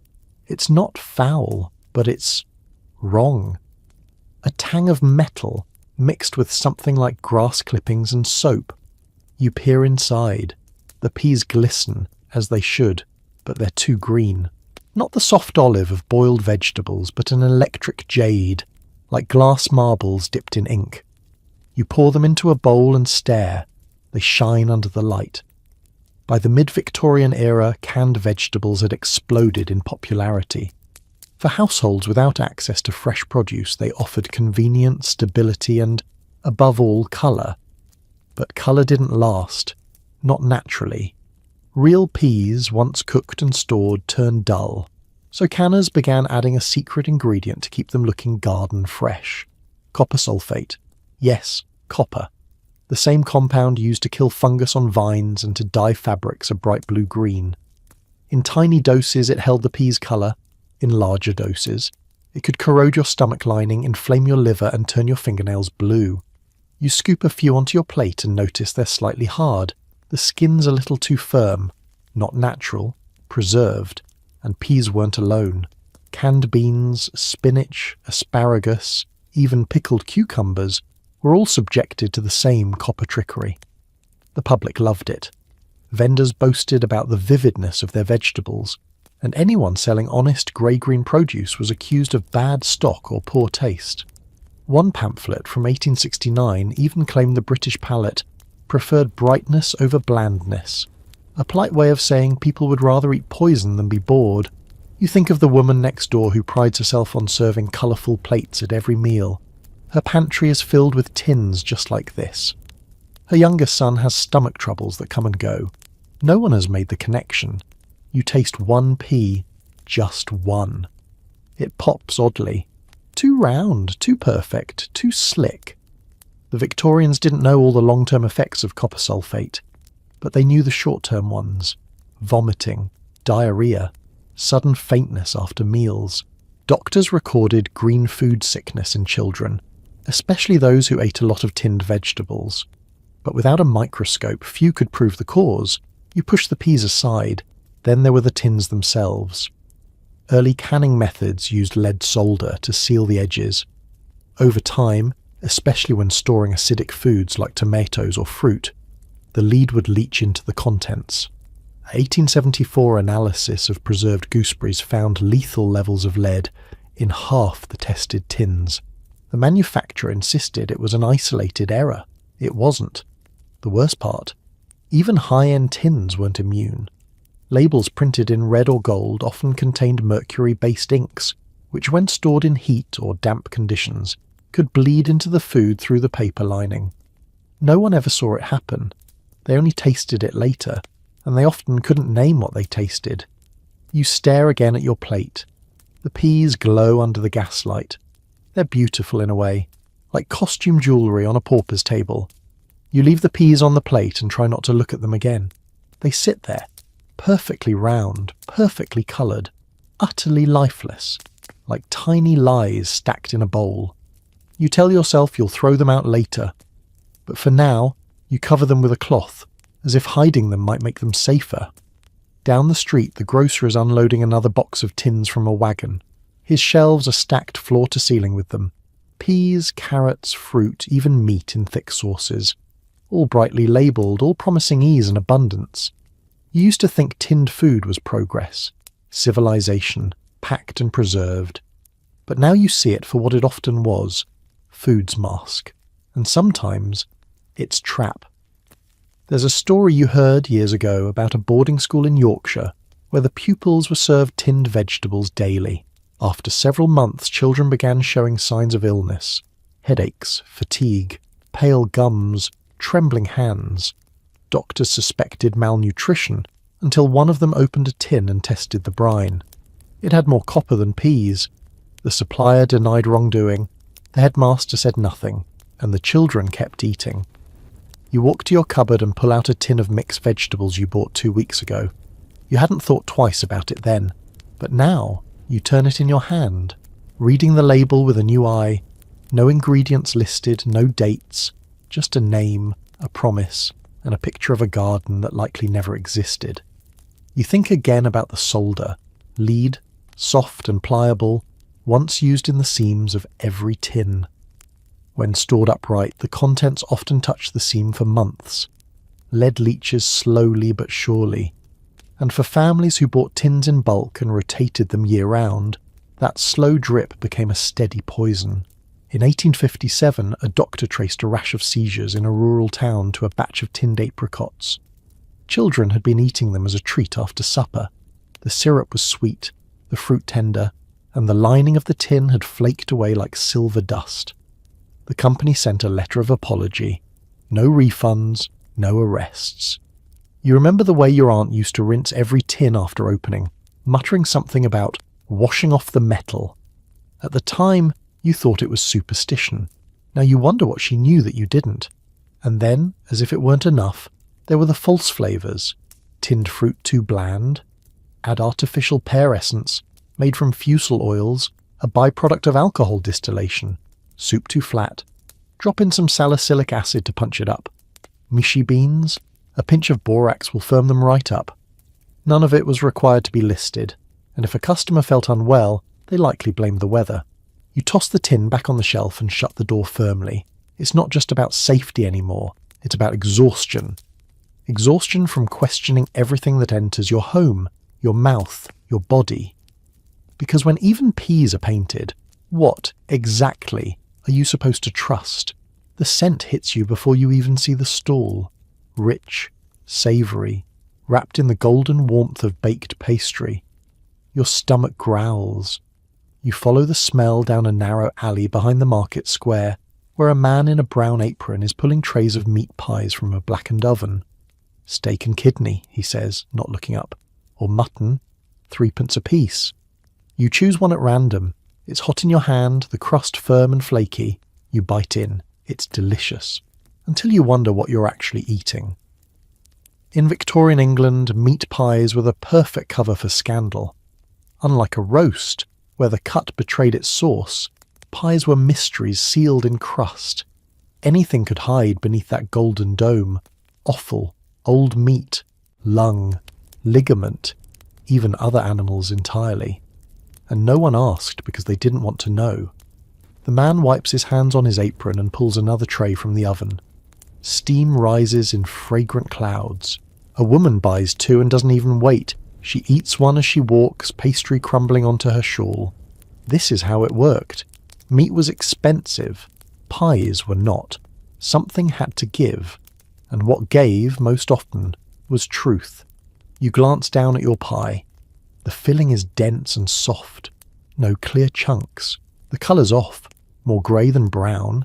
The fat slightly green near the edge. You take another bite, slower this time. You remember a case from 1872? A street vendor in Westminster arrested after selling pies made with horseflesh, blended with beef dripping and dyed brown with iron oxide. He'd been at it for 6 years. Nobody complained, he said, bewildered, when caught. And maybe they didn't. Maybe they were just grateful for something warm. Other pies included cat, dog, and in one infamous case from Spitalfields, rat, skinned, boned, stewed with onions, and baked in thick gravy to mask the taste. Inspectors who opened the pie found claws left inside the filling. The vendor claimed they were chicken feet. No charges were filed. You swallow. The crust is excellent, but the meat, if you can call it that, is unplaceable, stringy, with a faint bitterness. In workhouses, meat pies were often made from rejected cuts, bruised meat, blackened fat, sinew, and whatever the butcher had swept from his floor. These were boiled down, pressed, seasoned with pepper and cheap salt, then spooned into pastry shells made with lard or suet. By the time it came out of the oven, it was warm, soft, and unrecognisable. Perfect. There's a butcher in Clerkenwell known for selling pie meat. He never says what kind, but he offers it by the bucket, already minced, already spiced. No questions asked. His customers are bakers, vendors, and penny pie women who push carts through the fog shouting, "Hot pies! Fresh baked!" You hear one now. Her voice echoes down the alley. A child runs past you holding a steaming pie in his hands. You take a final bite, chewing slowly. You tell yourself it's beef. You don't believe it. The pie sits heavy in your stomach. It was hot, filling, seasoned just enough. But something about it lingers in your throat. Not the flavour, the doubt, the sense that you've just swallowed a secret best left untold. You toss the crust into the bin and rinse your hands. Grease clings to your fingers like guilt. That's when you remember the old saying whispered around London, buy a pie, roll the dice. Because in Victorian times, meat pies weren't just cheap. They were lotteries. And the prize? Sometimes dinner, sometimes disease. You think of the case in Lambeth where inspectors seized over 200 pies from a bakery that had been using meat condemned at the docks. Shipments of spoiled mutton rejected from military rations were quietly sold to pie vendors, who boiled the meat with baking soda and onions to kill the scent, then chopped and repacked it into flaky golden shells. No one noticed. The pies sold out daily. Even more infamous was the green pie scandal, where chunks of meat visibly tinged with rot were found in pies sampled from slum markets. When questioned, the vendor replied, "The baking kills the bad." No one arrested him, and then there were the stories of glue factory scraps. offcuts and sinew swept from floors, ground into paste, and shipped in barrels marked meat product. Bakers loved it. It was easy to spread, hard to identify, and cheap enough to double profits. You wipe down your table, and beneath the cloth you see a news clipping you'd saved weeks ago. You smooth the page. The headline reads, "Pie Woman's Death Traced to Her Own Goods." She'd eaten her stock daily. Autopsy found signs of long-term bacterial poisoning. The kicker? Her pies had been certified by local inspectors just 2 months before. You remember the pie woman you passed near Whitechapel shouting, "Steaming hot, best in the borough." Her cartwheels rattled over cobblestones as steam rose from her stack of tins. She looked proud, confident. She had no idea what was in those pies either. Or maybe she did, and didn't care. After all, who eats pies in this city? The tired, the desperate, the hungry, the ones too worn down to question what's wrapped in that comforting, buttery crust. Pies were the perfect disguise for a broken food system. They made bad meat look good. They turned waste into warmth. They gave you the illusion of choice, when in truth the only real option was to eat or go hungry. You think back to the first bite. It really did taste good, and that's what frightens you most. You close your eyes and try to imagine the animal behind the meat. You can't, and maybe that's the point. In this world, the truth is best left behind the pastry, where no one sees and no one dares to ask. The pantry's quiet tonight, except for the soft clinking of glass jars as you sort through what's left. Among the dusty tins and cloudy bottles, you find one old favourite, a sealed jar of plum jam. Thick, dark, comforting. You hold it up to the lamp. No mould, no cracks, the wax seal still firm. For a moment you're hopeful. Jam at least should be safe. Fruit, sugar, maybe a bit of lemon. You pry off the wax with a knife. It comes away clean. You dip your spoon in and taste. It's sweet. And then it fizzes. Your tongue recoils. Not sour like underripe fruit, not fermented like spoiled wine. Something sharper, like vinegar trying to be sugar. You peer into the jar. Bubbles rise from beneath the thick surface. A strange shimmer coats the spoon. This jam is alive. Victorian jams were known to misbehave. Without modern pasteurisation, any batch that wasn't boiled properly could begin to ferment in the jar. The sugar-fed wild yeasts. And the longer it sat on the shelf, the more likely it was to go from preserve to science experiment. But fermentation was the least of your worries. In cheaper operations, jam makers used industrial glucose, syrup derived from starches, to stretch the sugar. Then they thickened it with apple pulp, turnip mash, or even boiled carrots, dyed dark red or purple to pass as berries or stone fruit. A report from 1877 uncovered jars labelled strawberry preserve that contained not a single berry, just coloured roots, thickened with gelatin and laced with aniline dye for that rich crimson hue. You scrape a bit more from the side of the jar. There's a pale ring under the surface where the colour fades and the mixture separates. Fruit above, something granular below. And then there were the explosions. Improperly sealed jars, especially in summer, could build pressure until the glass burst. It was so common that some households stored jam in locked cupboards just in case. There are stories of servants opening pantries to find shattered jars, sticky walls, and a floor covered in ants. You hear one of the glass jars on your shelf creak faintly in the heat. You take a cautious step back. Then there's the sugar, or lack of it. Real sugar was expensive, so many producers skimped or substituted. Some used saccharin, others plaster of Paris to bulk out the mixture. More still added salicylic acid as a preservative. Tasteless, yes, but taken regularly it irritated the stomach, liver, and kidneys. In one particularly infamous case, a shipment of jam sent to a London orphanage caused vomiting and fever among nearly every child. Doctors suspected tainted fruit, but the truth, the jam had been made from spoiled plums rescued from a waste shipment, boiled just long enough to kill the smell, then heavily sweetened and sealed. No charges were filed. The jam had tested within tolerable limits. You smell your spoon again. It's fruit-like, yes, but also strangely chemical, as though someone tried to mimic the scent of summer in a laboratory.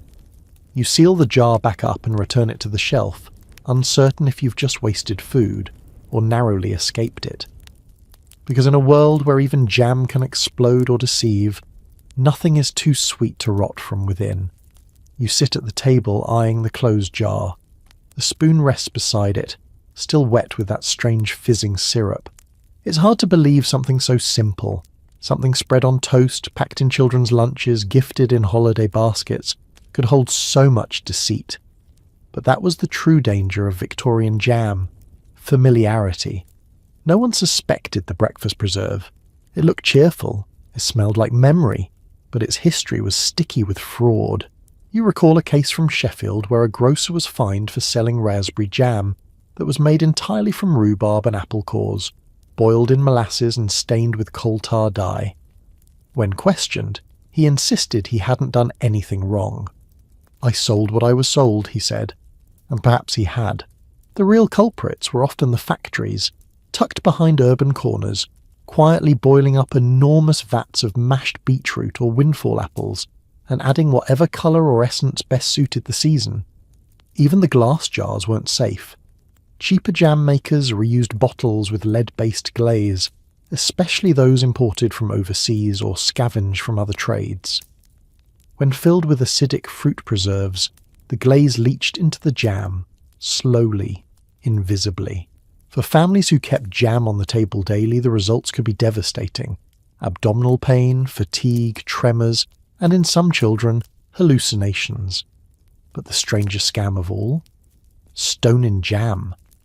Some manufacturers, knowing that customers checked for authenticity by looking for pits in plum or cherry jam, began adding stones manually, washed and dropped in after the boiling.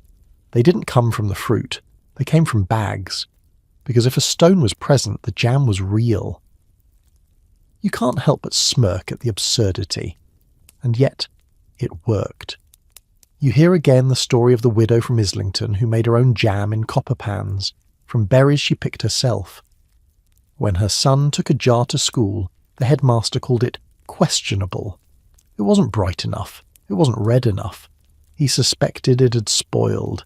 He threw it out and told the boy to bring proper jam next time, from a shop. The irony stings. The honest jam discarded, the fake jam praised. You reach into your cupboard and pull down another jar, this one labelled blackcurrant preserve. The colour is deep, almost unnaturally dark. You check the bottom and see a faint chalky residue. Could be sugar, could be dye. You shake it gently. The contents don't move. Jam was meant to comfort. But in this world, even comfort came with a warning. You picture Victorian breakfasts, tea steaming, toast crisp, jam glistening in the lamplight. A perfect moment. And beneath that shimmer, rotten roots, spoiled plums, dyes scraped from coal, glass lined with lead. You place the jar back on the shelf beside the rest. Tomorrow maybe you'll try it, or maybe you won't. Because here, even sweetness carries shadows, and the more it glows, the more you should worry what's inside. It's nearing dusk when you stop by the grocer's for a bottle of something simple. Not milk, not wine, just something to add flavour, perhaps vinegar or a splash of ketchup to brighten up the boiled potatoes you're dreading tonight. On the shelf, nestled between jars of mustard and dusty tins of anchovy paste, you spot it. Tomato ketchup. Deep red, thick, neatly labelled. You lift the bottle. It's warm to the touch, a little too light, but the label is cheerful. Painted tomatoes, gold leaf around the edges.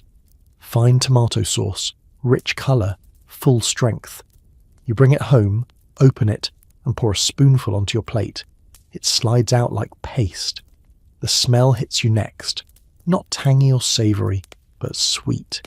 Sweet and metallic. You taste it anyway. The flavour is overwhelming. Like someone took vinegar, sugar and rust, then stirred it with a handful of old spices and hoped for the best. This, you realise, isn't made from tomatoes at all. Victorian ketchup was often tomato in name only. True tomatoes spoiled quickly, especially in summer, so instead, producers built sauces from apple pulp, turnip puree, and red dye, sometimes cochineal, sometimes red lead, or worse, vermilion, a mercury compound used in paints. One government analyst in 1875 examined 12 bottles of tomato ketchup sold across London. Only one contained actual tomatoes. The rest were dyed starch mixtures, some with dangerous levels of lead acetate, added to preserve the red colour as it aged. You pour a little more on your plate and watch as it spreads oddly, like syrup with too much cornstarch. It clings to the edge of your potatoes but never soaks in. Then there's the sugar. To mask spoilage or balance cheap vinegar, vendors often dumped in molasses or glucose syrup, creating a ketchup more akin to dessert than seasoning. The result? A thick, cloying mess that dulled your taste buds and left behind a strange aftertaste. You recall an article in The Lancet describing a batch of ketchup that caused mouth ulcers in a dozen factory workers. The culprit? Sulphurous acid, added as a preservative but never declared. The manufacturer insisted the workers were unaccustomed to spice. You eat your potatoes plain instead. Even the bottle poses problems. Many ketchups were bottled in reused glass with lead-glazed corks or brass stoppers that corroded slowly, leaching into the sauce over time. Others were sealed with wax, some of which contained arsenic-based red dyes to match the label. In one tragic case, a small boy died after licking the inside of a ketchup-stained cork, mistaking it for candy. You remember this now as you eye the rim of your own bottle. A faint red ring clings to the inside edge. It looks almost too perfect, like fresh paint. And the worst part, ketchup was trusted. It was used in boarding schools, poorhouses, public dining halls. It flavoured bland meals, disguised old meats, and helped the lower classes enjoy food that otherwise tasted of fatigue and compromise. But under that bright red gloss, something darker simmered. You wipe your plate clean and push it aside. In this house, the colour red no longer means ripe. It means run. You stare at the bottle of ketchup sitting half open on the table. It glows faintly in the lamplight. A red so vibrant it feels unnatural, too perfect, too polished, like velvet painted on glass. You wonder how something so seemingly harmless could feel so sinister. You cap it and slide it to the back of the shelf. Then you remember a story from a newspaper 2 winters ago, an investigation into sauces sold by a large supplier in Manchester. Of 12 products tested, only one was tomato-based.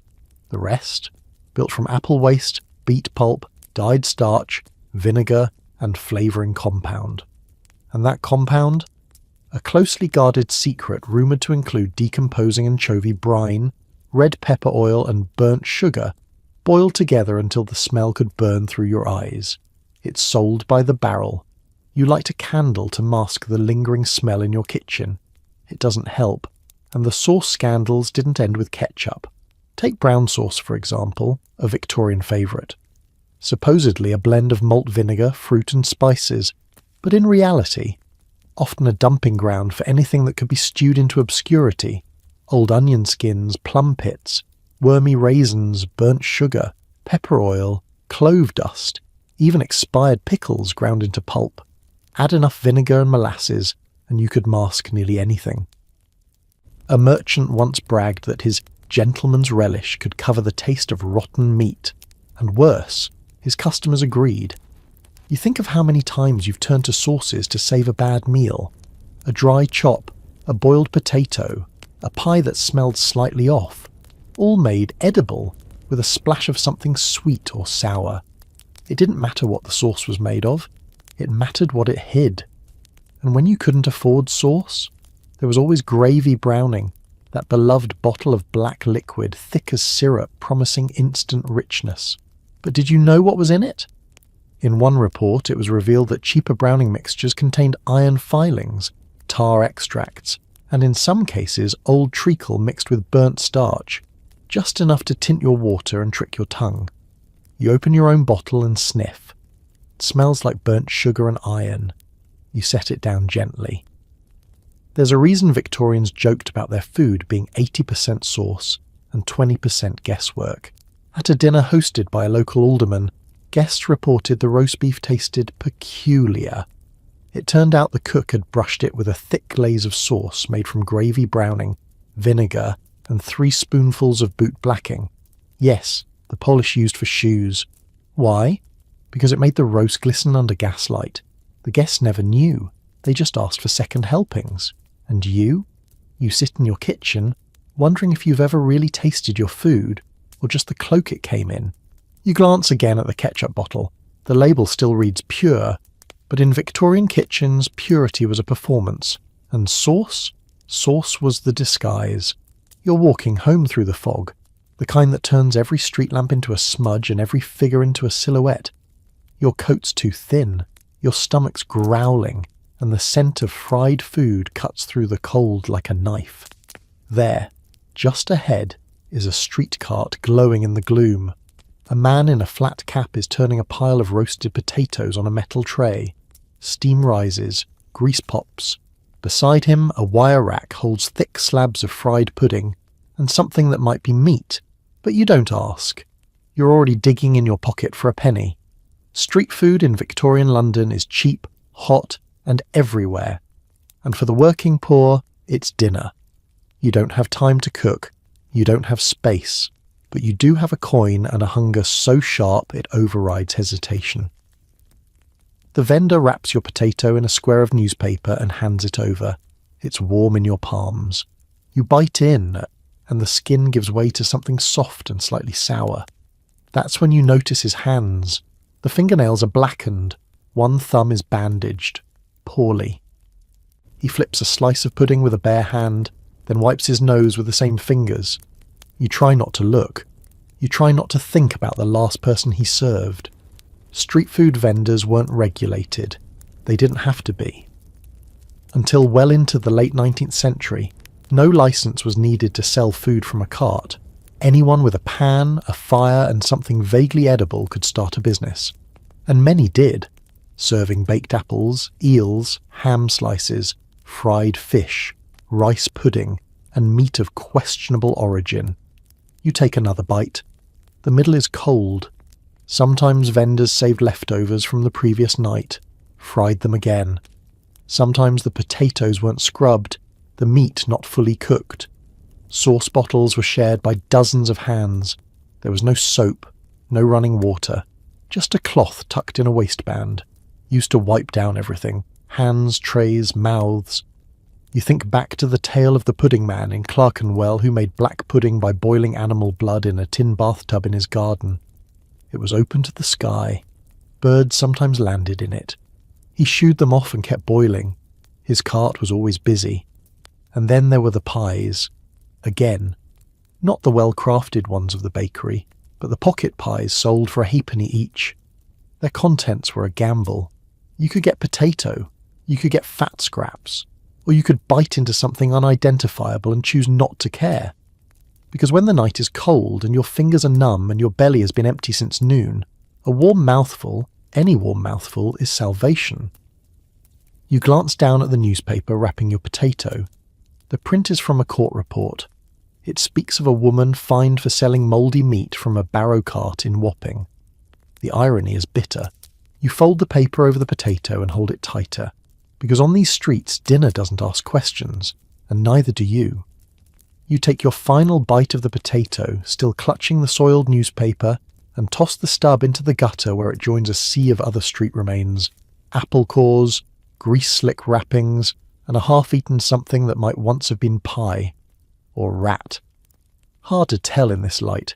Behind you, the vendor hollers after another passerby, waving a ladle coated in a thick black stew. You catch the scent, iron, onion, lard. Something vaguely familiar, something vaguely off. You cross the street. Victorian food from mobile carts was sold with charm but rarely with caution. There was hot peas pudding for cold nights, saveloys steaming like chimney pots, and, if you were truly brave, sheep's trotters or cowheel jelly, served jiggling and sprinkled with salt. And then there were the oysters. You wouldn't dare touch them now, but back then, oysters were food for the poor, not the rich. Sold by the bucket from wooden carts sloshing with brine, they were slurped on street corners or dropped onto stale bread with a squeeze of vinegar. The problem? They weren't always fresh. nor clean. During cholera outbreaks, contaminated oysters were one of the silent killers. Pulled from polluted estuaries along the Thames, they carried more than flavour, and no one inspected them until after someone died. You pass a group of children hunched near a gas lamp sharing a meat pie. They're laughing, faces smudged, fingers sticky with grease. The pie is wrapped in scrap cloth stitched at the corner. One girl pulls out a string of gristle, twirls it like a prize and pops it in her mouth. They look happy. You feel sick. In court records, you once read of a man who bought a pie from a woman in Spitalfields. It smelled peculiar, but he ate it anyway. Within hours, he collapsed. The pie had been filled with spoiled horse offal, boiled with pepper and molasses to hide the scent. The vendor had bought a crate of it for twopence. When questioned, she replied, "Well, it's meat, isn't it?" And then there's the milk. Vendors often ladled it straight from open pails balanced on barrows. To stretch it, they'd add water, often Thames water, or worse, pond water from near the tanneries, clouded with lime and dyes. Some mixed in plaster of Paris or chalk dust to restore colour. Others stirred in starch to thicken it. A London doctor once poured a sample of street milk into a jar and left it overnight. By morning the surface had bloomed with fungus and dead insects. He called it animated cream. You slow your steps, watching your breath form clouds in the air. A man brushes past you, holding a sausage in a crusty bun. You smell mustard, onions, grease, and something chemical underneath. You wonder how many people that cart has fed today. 12, 50. Street food kept the poor alive. It was fast, hot, and cheap. But it also masked poverty with heat and vinegar, gave the illusion of nourishment while feeding little more than starch and salt. You reach your doorstep. Your stomach is full, but your thoughts are not. Because in this city, hunger may be loud, but what you eat to silence it, that's even louder. You wake to a chill in the air and the distant echo of church bells. Outside your window, the milkman's cart rattles over cobblestones. You can hear the clink of bottles, a familiar sound, almost comforting. But as you stretch and roll out of bed, a question lingers. What exactly is in those bottles? You shuffle to the door in your slippers, open it just wide enough to fetch the morning's pint. The milk sloshes heavily, pale and promising. Still, you hesitate, because here in Victorian London, milk isn't always what it seems. Most households have heard stories. Stories of milk watered down with river runoff, of chalk and flour stirred in to mimic creaminess, of embalming fluid, yes, formalin, used to keep milk from turning sour in the summer heat. The sellers said it made milk last longer. They weren't wrong. It just happened to preserve stomach linings too. You set the bottle on your table and stare at it like a riddle. Some families had learned to test their milk by dipping a silver spoon into the jug. If the spoon turned black, poison. If it didn't, you still couldn't be sure. Because even without formaldehyde or lead, milk was often stored in filthy churns, transported in reused barrels that once held kerosene, beer or pickled fish. And milk wasn't the only breakfast staple hiding secrets. You open your pantry and pull out a loaf of bread. It's warm, fluffy, pale as the morning sky, but the colour should trouble you.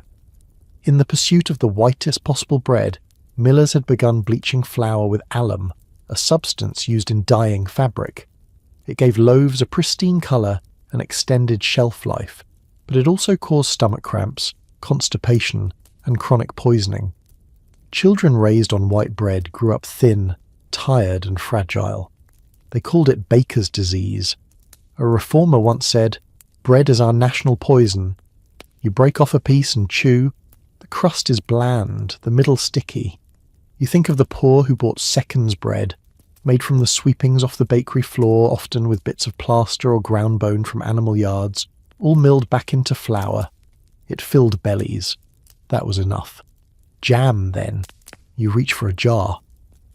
Victorian jam was a treat in theory, but a trap in reality. Many cheaper varieties weren't made from fruit at all. Instead, they came from apple peelings, beetroot scraps, and turnip pulp, dyed and flavoured to resemble strawberry, raspberry or plum. red colouring came from lead oxide, a pigment used in paint. In one famous case, a boy died after eating jam on toast. His tongue turned black. His mother said the jam tasted a bit bitter, but she thought it was just burnt sugar. You put the jar down. Sugar itself was rarely pure. It often contained bone dust from the filters used in refining, filters made from charred animal bones, mostly imported from slaughterhouses. Cheap sugar was grey, coarse, and laced with gravel or powdered marble to increase weight. You lean against the table, your appetite ebbing. In Victorian kitchens, breakfast looked normal. It smelled sweet, tasted fine. But it was often a minefield of slow poisons and clever illusions, sold under the banner of progress, convenience, and modern life. And you? You were just trying to eat. You step away from the table, leaving the loaf, the jam, and the milk untouched. The sunlight sneaks in through the lace curtains, catching the dust in the air, and you wonder, just for a moment, how many families across London are eating that same breakfast, never guessing what's in it. Your neighbour knocks. She's brought a gift, a slab of yellow butter, soft and generous. "From the market," she says. "Fresh this morning." You smile and thank her, even as your eyes flick to the edges of the block where the colour seems a bit too bright. Victorian butter had secrets of its own. True butter was expensive, churned by hand in the country, transported slowly, and likely to go rancid before it reached the city. But city markets brimmed with adulterated butter, whipped up with animal fats, mashed potatoes, and yellow dye made from copper arsenite. Yes, arsenic. It gave the butter a rich golden hue. It also caused headaches, liver damage, and death. You slice into the block, revealing a pale centre and a grainy texture. It's probably mixed with chalk and mashed cow udder, a trick used to stretch supply. You set it aside. Your neighbour also mentions eggs. "Real fresh," she says with pride. But that's another gamble. In shops across London, eggs were sold long after nature's use-by date, their shells polished with wax or oil to restore shine. Some vendors would dip spoiled eggs in vinegar to mask the smell. Others would simply scrape off the mould and recarton them. One vendor was caught selling eggs from the continent, 2 months old, disguised as local farm eggs by rubbing them with coal dust and then rinsing them clean again. You open your icebox, there's cheese from last week, another minefield. Victorian cheese was often brightly coloured with annatto, but some sellers went further, adding red lead, a pigment once used in house paint. Soft cheeses could be laced with copper sulfate, used to give them a vibrant green mould. Others were made not from milk, but from a mixture of skimmed whey, mashed carrots, suet, and starch, pressed into moulds and aged with salt water to mimic cheddar. It's no wonder that many Victorians developed chronic indigestion, ulcers, or mysterious wasting illnesses that doctors blamed on nerves, constitution, or female weakness. No one wanted to admit that it might have been the morning toast. You look back at the table. Milk, bread, jam, butter, eggs, cheese, each one a symbol of comfort, tradition, or prosperity. Each one a quiet betrayal. There were reformers, of course. Campaigners like Arthur Hill Hassell, who blew the whistle on these daily poisons in a series of public reports. He exposed invisible crimes of the breakfast table, and when he published his findings in the Lancet, they caused a public uproar. But change was slow, because the lie of purity sells better than the truth of danger, and breakfast, after all, is sacred.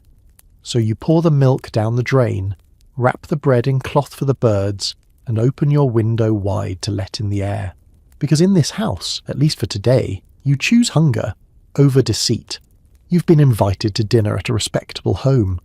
A cut-glass decanter glistens on the sideboard, and a roast sits proudly in the centre of the table, succulent, golden, glistening with fat. The host carves thick slices, laying them gently onto porcelain plates. Around you, the clink of forks and soft murmur of conversation feels like the pinnacle of Victorian refinement. But you hesitate, because you've read the newspapers, you've seen the pamphlets, you've passed the butcher stalls and watched as the meat, glistening red in the sunlight, buzzes faintly with flies. You've seen butchers washing slabs in dirty water to revive the colour. You've heard about dead meat markets, where animal carcasses left to rot for days are scrubbed clean and sold as fresh. And you know what lives in that roast could be more than just flavour. Victorian meat scandals were widespread. In the early 1800s, meat inspectors were rare and often corrupt. Butchers would purchase diseased livestock, cows with tuberculosis, pigs with glanders, horses with fevers, for pennies, then butcher and sell them at a tidy profit. Some even collected carcasses from the Thames or local fields where livestock had collapsed and died. If the meat was green, they scraped it. If it stank, they soaked it in vinegar and salt.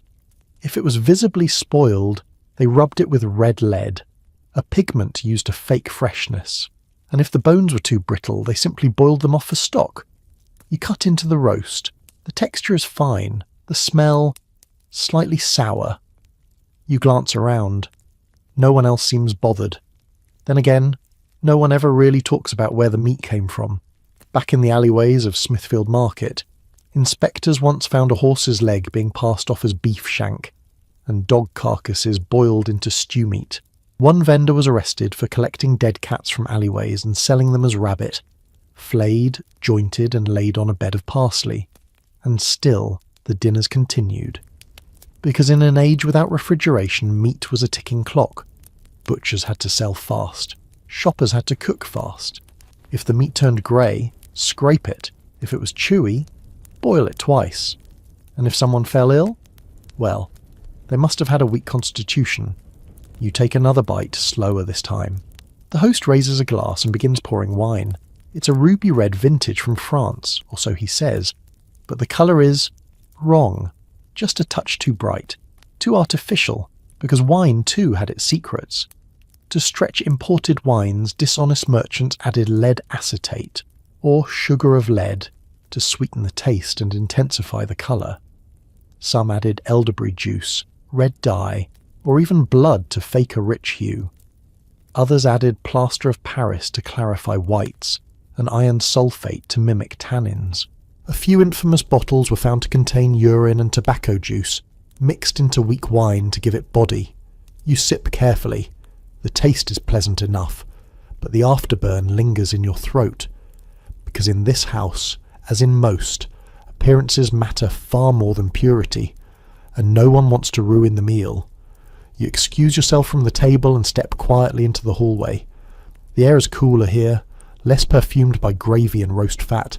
You pause beside a sideboard where the family's food is prepared between courses. There, a covered dish of cheese puffs sits cooling beside a teacup filled with cloves. You lift the lid. The cheese smells sharp, tangy, almost metallic. That's not surprising. Some of the most popular cheeses in Victorian Britain were treated with additives to fake flavour and texture. A firm wedge of cheddar, for instance, might be bulked out with grated carrots and lard, then dusted with red lead to give it that signature orange tinge. Blue cheeses were sometimes spotted with copper sulfate, a chemical used in dyes and pesticides, to fake mould veining. And as for that tang, it could come from soured milk, soaked rags, or a splash of hydrochloric acid, whatever was on hand to simulate aged richness.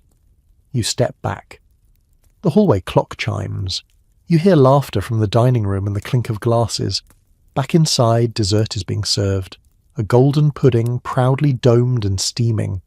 Your hostess offers you a generous slice swimming in custard. You hesitate, because you know what it might be thickened with. Custard in middle-class Victorian homes was often made with cheap starches, mashed animal fat and yellow dye. The eggs, powdered at best. The milk, possibly watered down, whitened with chalk or ground bone. This sweet flavour could come from glucose syrup boiled with alum, a chemical that caused stomach cramps but helped preserve texture. And that golden syrup drizzled on top? Some street vendors made it from boiled treacle and crushed insects to simulate the caramelised complexity of expensive molasses. But this is no street vendor's kitchen. This is respectability.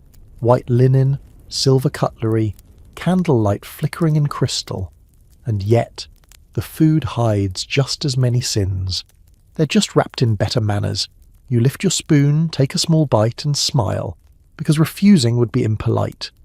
Across the city, middle-class Victorians prided themselves on setting a proper table. They purchased tins of salmon, packets of blancmange, jars of pickles, all neatly labelled, often imported and frequently faked. Canned peas were dyed green with copper salts to mimic fresh ones. Tinned fruits floated in lead-lined syrup. Even chocolates were dusted with plaster or bronze powder to give them a metallic shimmer, and no one questioned it. Because a well-laid table said you were civilised, cultured, safe. But food, in Victorian Britain, was the great deceiver. The more polished the appearance, the more likely it had been tampered with, and the more refined the house, the more likely it was stocked with things bought in trust and eaten in ignorance. You finish your dessert, your stomach churns, not from fullness but from doubt. Was the jam real? Was the flour clean? Were the spices powdered wood and dust? You thank your hosts and leave politely, hat in hand, smile fixed. Because the greatest poison of all isn't lead, arsenic or copper sulfate, it's denial, and it's served in the finest homes. The next morning you wake with a headache. Not the pounding kind, but a slow, thudding fog that makes the room feel too bright, too loud. You sip lukewarm tea and wonder, was it the wine, the pudding, or that sliver of cheese that tingled oddly on your tongue? You're not alone in your suspicion. All across Victorian England, a quiet epidemic was unfolding. Mystery illnesses that no one could quite diagnose. Doctors blamed gastric disturbances, nervous temperaments, and fainting fits. Oh, but many of these ailments had something in common. They began with a meal, and now food reformers were fighting back. You button your coat and head to a small public hall on the edge of town, where a physician named Arthur Hill Hassell is giving a talk. He's made a name for himself by peering through microscopes at breadcrumbs, butter and jam, uncovering what the public can't see. He holds up a vial. This, he says, was sold as strawberry jam. The liquid inside is thick and dark, but it contains no fruit, only apple scrap, sugar, turnip pulp, and a few drops of red dye made from cochineal beetles. The seeds? Poppy heads, crushed and added for texture. The crowd murmurs.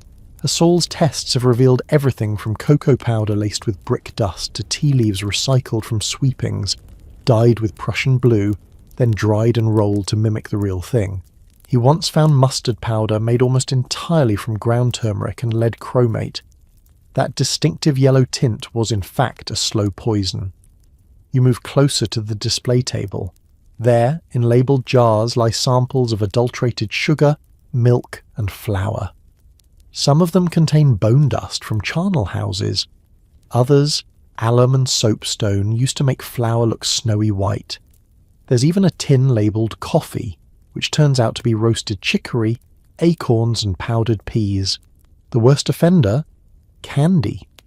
Hassel has analysed sweets sold to children, lollipops dyed with red lead, lemon drops flavoured with sulfuric acid, and even bright green candies made with copper arsenite, the same chemical used to kill rats. And still, the sellers deny everything. You turn to the man beside you. He's a grocer. He folds his arms and scoffs. If they want real goods, he says, they can pay real prices. That's the crux of it. Genuine food is expensive. Tampered food is cheap. And with most of the population living hand to mouth, economy often beats safety. Still, Hassel's efforts aren't wasted. His exposés have reached Parliament, spurring early legislation. The Adulteration of Food and Drink Act was passed in 1860. A toothless thing, really, but a start. It paved the way for the Sale of Food and Drugs Act of 1875, which at last empowered inspectors to fine or imprison repeat offenders. But in these early days, enforcement is rare. Most culprits walk free, and the poisons remain on the shelves. You leave the hall with a strange mix of hope and dread. Hope that someone is finally speaking the truth. Dread that almost everything in your own pantry might be lying to you. You walk home with that dull dread still trailing behind you, like a fog that won't lift. Every shop window now looks suspect. The jam jars sparkle just a bit too brightly. The loaves of bread look a little too white. Even the humble butter pats in the grocer's case now seem like traps laid with care. Because once you've seen inside the system, once you know that even peppercorns were sometimes filled with dust and clay, then painted black with shoe dye, you can't unsee it. And still, the deception gets subtler. You stop by a chemist to pick up a headache draft. He offers a small bottle, clear liquid, sweet-smelling and cheap. You hesitate, because reformers like Hassaul have begun finding medicine made with fake quinine, or worse, diluted opiates sold as tonics to families who never knew why their children stopped crying so quickly. Even pharmacies are in on it. Some have been caught stretching laudanum with turpentine or replacing bitter herbs with coloured water. The labels, of course, remain respectable. Respectability in Victorian Britain is often just a well-printed lie. You thank the chemist and leave empty-handed, and you start to wonder, what about that baker down the road, the one with the crusty rolls you like so much? You'd heard he adds plaster of Paris to the dough, just a pinch, to give it a firm outer shell and keep it from going stale overnight. And what about that lovely little shop that sells smoked meats? You remember reading a report where sausages were found dyed pink with sodium nitrate and lead salts to simulate freshness. The most grotesque part, some of it worked. People kept eating. Children kept smiling with sticky blue lips. Dinner tables were full, even if a few guests now and then collapsed without warning, chalked up to summer weakness or a bilious turn. And then there were the honest tradesmen. Yes, a few of them. Bakers who used real flour. Grocers who weighed with clean scales. Milkmen who refused to add chalk or starch. But even they were punished. Their costs were higher. Their goods spoiled faster. Their prices couldn't compete. You remember a line from one of Hassaul's early papers. Fraudulence has become the economic advantage of the age. It still rings in your ears. But things are changing. Slowly. Reformers are louder. Public outrage is mounting. Newspapers are publishing lists of dangerous vendors in every borough. And somewhere in London, a group of women, mothers mostly, have begun demanding food labels with actual ingredients. That'll take decades to happen, but tonight it's just a spark. Still, you're part of that spark now. You've tasted the lies, seen the poisons, felt the ache behind your eyes, and once you've been poisoned, even once, your appetite changes forever. You boil water for tea, not from the pump, from the kettle. You tear open a fresh packet of leaves, sniff it. Real enough, you think. And as the steam curls in the silence of your little kitchen, you feel something rare. Not trust, not peace, but a little control. Maybe that's enough. You're sitting in a modest dining room dressed just a little too formally for comfort, straight-backed in a chair that wobbles slightly on one leg. The wallpaper is floral, the chandelier overhead dim with soot. You're here as a guest of someone slightly more fashionable, slightly more well-fed than you, and you're trying not to stare at the platter being set on the table. It's a jellied calf's head, its vacant eye sockets filled with boiled eggs, its ears perked up unnaturally with toothpicks. Around it, glistening domes of aspic wobble like ghosts in candlelight. One holds what appears to be pigeon, another is, perhaps, ham. No one speaks of it. The hostess claps lightly. Do help yourselves, especially to the aspic. It was quite the task sourcing proper gelatine. Ah, yes, the aspic. Throughout the Victorian era, the middle and upper classes developed a particular obsession with jellied delicacies, not because they were especially tasty, but because they signalled refinement and status. Jellies took time, precision, and a range of ingredients that were simply too dear for the lower classes. A moulded ham in aspic meant one thing. You had a kitchen staff. But the truth? Behind the elegance, these moulded horrors often concealed more than flavour, because gelatine, as you now know, could be made from boiled horse hooves, skin and hide. Sometimes not cleaned properly, sometimes not even refrigerated. If it didn't set, a spoonful of alum or plaster powder could do the trick. And beneath the shimmering dome, it could be anything. You saw it once at another dinner, a rabbit stew suspended in gelatine laced with cloves, but when it hit the tongue, the cloves couldn't mask the sourness. The meat had turned. No one said a word, The hostess smiled as if nothing was wrong. Because in Victorian society, appearance was everything. You cut a slice of ham aspic now, and it quivers on the plate. A tang of vinegar hits your nose. A guest beside you mutters that the vinegar keeps it fresh. You suspect it's also masking decay. But there's no polite way to refuse, so you taste. It's cold, rubbery, faintly metallic. You chew, nod, smile. Because in this world you aren't just eating, you're performing. And behind these performances, entire industries are booming.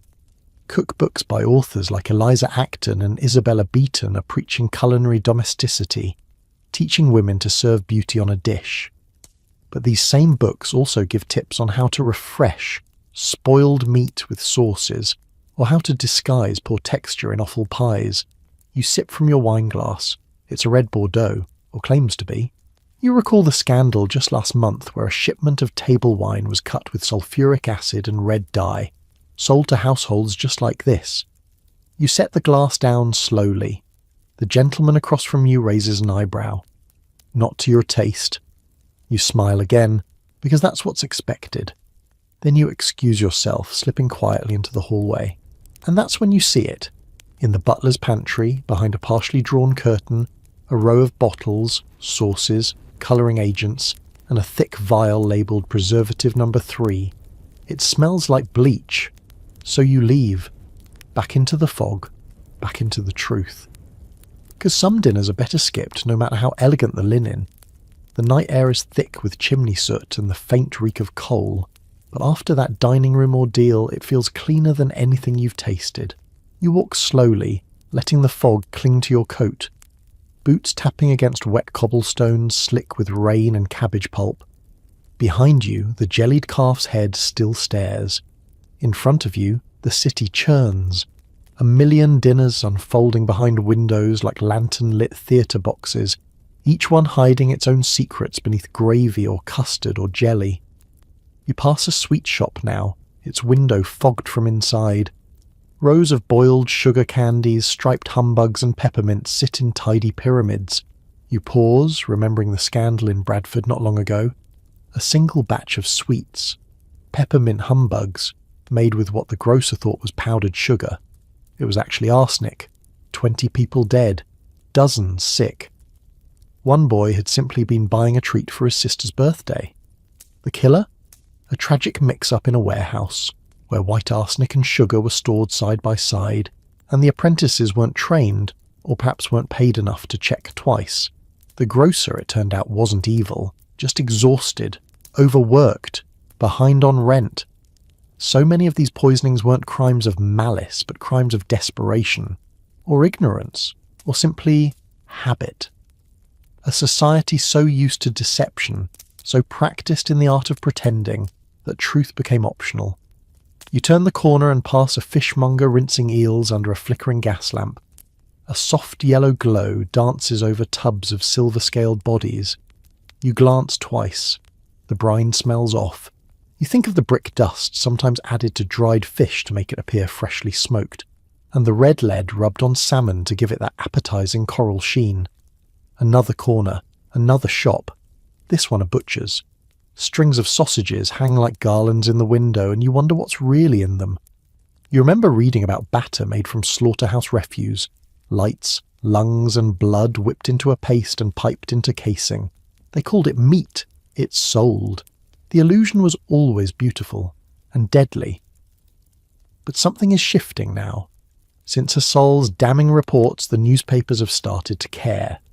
Public letters are flooding Parliament. Housewives are demanding safer bread. Reformers are gathering. It will take time, decades even, but change is stirring. You head toward home. Your appetite is gone, but something else rises in its place. A quiet resolve. You light your small kitchen lamp and sit beside the window, where the flickering gaslight outside casts long shadows on the floor. You boil your own tea leaves. You cut your bread yourself. You stir sugar into your cup and pause, remembering everything you've seen, everything you've swallowed. The deception is vast, but so is awareness. You take a sip of tea. It's bitter, but it's real. And maybe that's enough for tonight. The gaslight dims behind the curtains as you lean back in your chair, teacup warm between your palms. Outside, the cobbled street has quieted to a hush. No more clattering wheels, no more voices haggling over turnips or cutlets. Just the soft breath of night. Tonight's journey has taken you through drawing rooms and slaughterhouses, past sugared arsenic and chromate-stained lozenges, through the jellied absurdities of aspiration and the soot-dusted corners of survival. And though the world we left behind may seem impossibly distant, the ache of it lingers, because hunger never really disappears. It just changes its disguise. You've met those who scraped and cheated, not from cruelty, but from sheer necessity. You've sat at tables where poison was plated with silver. You've walked cobbled streets lined with sweets that could kill and bread that could blind. And still, you're here. Maybe, in a strange way, so were they. Fighting for something better, however quietly. A mother boiling her own bones for broth instead of buying dye-pinked sausages. A reformer testing syrups one by one. A shop boy, pausing just long enough to smell the vinegar too sharply cut. Sleep now, knowing that truth has a way of rising even if it takes time. Let your breath slow. Let the room grow dim. Let the fog of old London drift gently away. And picture something soft. Not the clamour of factories or the flicker of gaslight, but a simple loaf, warm from a clean oven, broken between safe, honest hands.